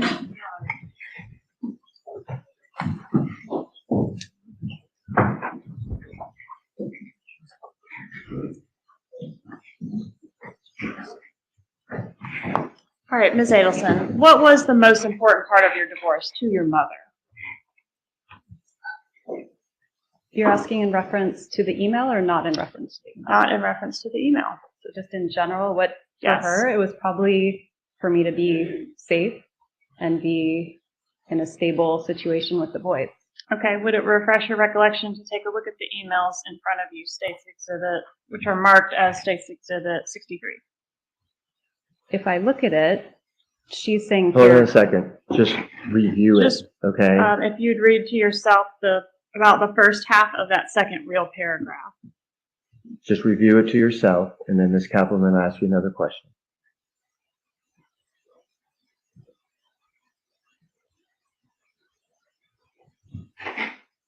okay. All right, does that refresh your recollection about what your mother felt was the most important non-negotiable term of your divorce? It does. Okay, and what was that? That was relocation. And did your mother, I think you said she was very unhappy with him. Did you agree that she despised him? I can't speak to whether my mom despised him or didn't. She was very, very disappointed with the way he treated me. Okay, and did you ever call him names? I don't remember her calling him names. Would it refresh your recollection to take a look at the emails for that? I'm happy to. Okay, if you'll take a look at page 1, about halfway down. Just read those few sentences there, and then I will draw your attention to page 2 when you're ready. Actually, you know what? For refreshing purposes, I'm going to approach the copy.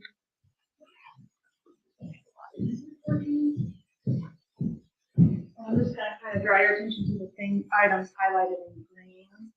If you'll just look at those to yourself and then flip through and look for those items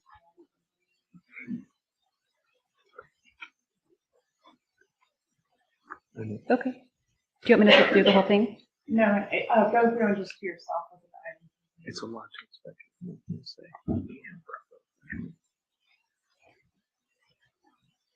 I know. I don't.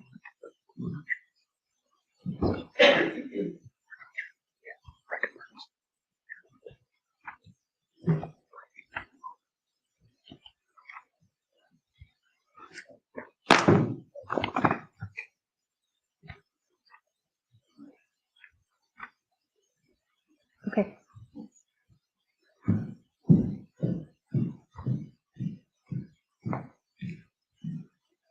Did your mom ever refer to your husband as an asshole, Yes. a bully, Yes. a zealot, A religious zealot. Yes. a jackass, Yes. a religious extremist? Yes. What about gibbers? She calls him gibbers? Yeah, Tibbers is not a bad name. It was a silly name that I came up with during a period of time when I felt incredibly terrorized by Danny. And so it was a word that I would use to kind of make him seem less scary. Is it fair to say that it was a derogatory term? No. Okay, but you came up with it directly in relation to him terrorizing you. I did. It was a way to take the steam out of a situation I found scary. I wouldn't say it was derogatory. I just think it was.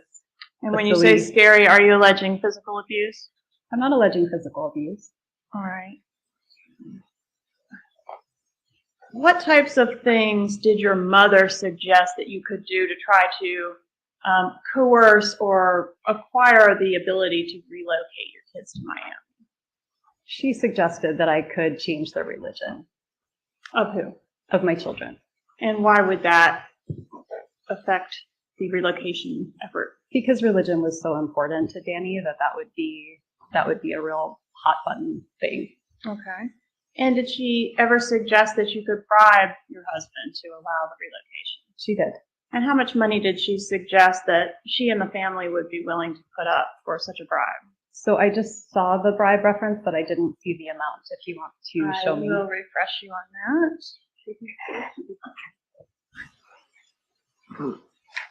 Just a moment to find it myself.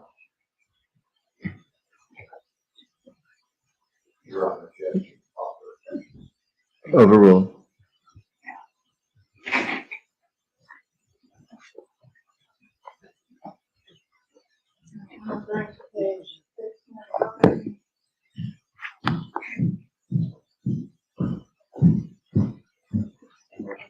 Highlighted portion, let me know if that refreshing for the question.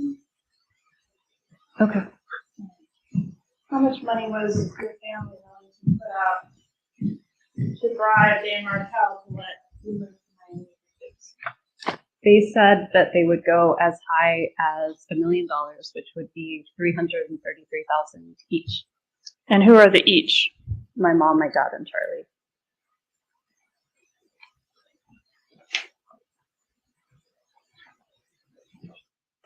Did Charlie, you mentioned he also lived in South Florida. Was he employed at the family dental practice? He worked there sometimes. And what type of work did he do? He is a periodontist, so he would sometimes do implants or surgery for people.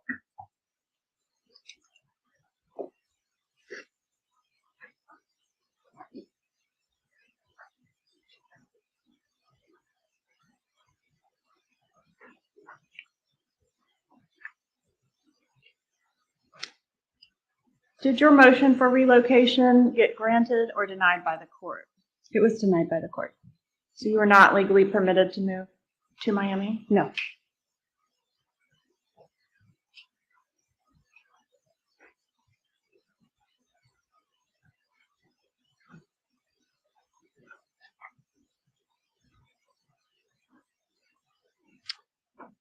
Did you have an alternative? You mentioned previously that there was a hostile work environment at Florida State University as a result of your husband. Or your ex-husband at this point, was the failure to be able to relocate, did that cause you to remain in that environment? It did. For how long? I don't remember the date that the petition to relocate was denied. If you could show me the binder, I could find the date. And I'll draw you to pages 262 and 263. In the binder? Oh.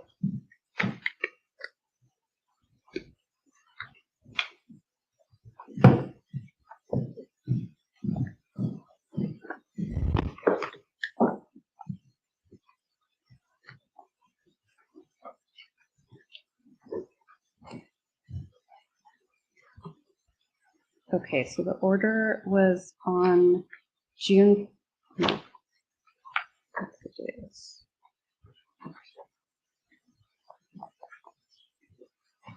It was June 20th, 2013. So I was still working at the law school through July 2014. So I stayed for one more year. Okay.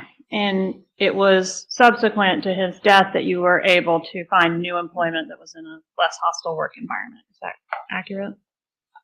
I mean, eventually after his death, I found new employment. It took me a little while. Okay. How long did you stay in Tallahassee after your husband was killed? Ex-husband, sorry. Stayed a couple of days. And then after I had asked the police for protection at the funeral or in my home and they refused, I decided to just go for a couple of days and spend a few days away from Tallahassee. And then this case hit CNN and hit the media. And I didn't. I don't feel mean to safe. interrupt you, but the question was, how long did you stay in Tallahassee after your husband was killed? I'm sorry, Ms. Kappelman. I stayed for a few days. Thank you. All right. So how did your mom take the news that you were not going to be able to relocate? She was very upset.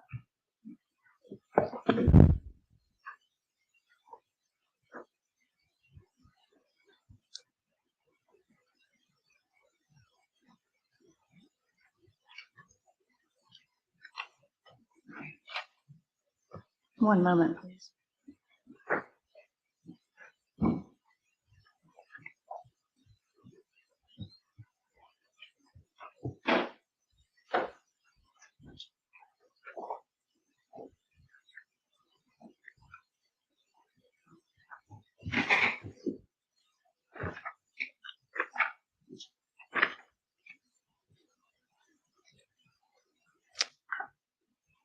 All right. I want to talk a little bit about the litigation that continued after your divorce was final.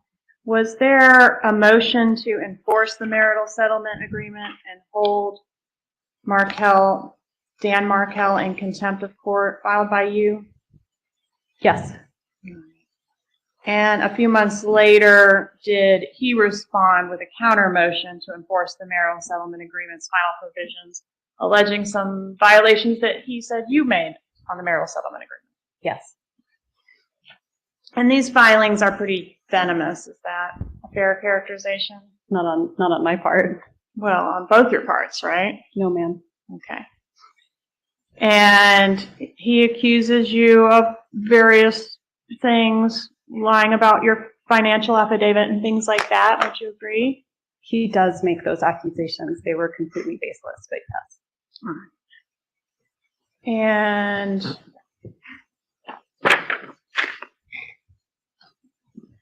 let's see. Oh, in the pleadings, is the tennis racket mentioned as something to fight over? And I can draw your attention to that page in line if you need it. I imagine it could have been. You can draw my attention if you like, and I can confirm. Okay, but no reason to argue about the fact that a tennis racket is mentioned specifically in your divorce documents. I mean, that sounds like some of the nonsense that we argued over, sure. Okay. Question. And I don't know what you guys want to do. I don't know why this changed. This is not live, right? This is an old video, I believe, correct? Not sure why is this an old video?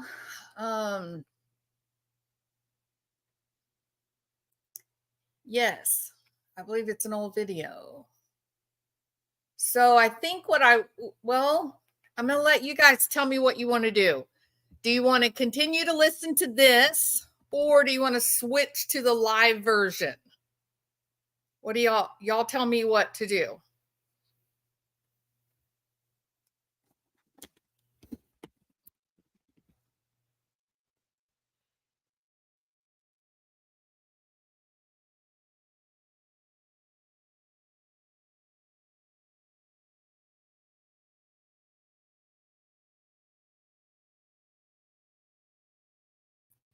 Do we know what? Somebody tell me what y'all want to do. Do we want to go to? Yes, we want to go to the live version. Let's go live. That's what I think, Diane. Thank you. Okay, so I'm gonna stop this. I don't know. Hi, everybody. Today's my day off, so don't judge me. I don't know why it did this. So let me go to the. Oh shoot. That's why, because I'm having my source. Okay, here's what I have to do, Diane. I'm going to have to end this live. I've got to restart, and that's because that's why it changed videos. So let me restart. I'm doing it right now. I'll be right back, and then I'm going to go to the live version. Okay. I will see you in like 4 minutes. Bye.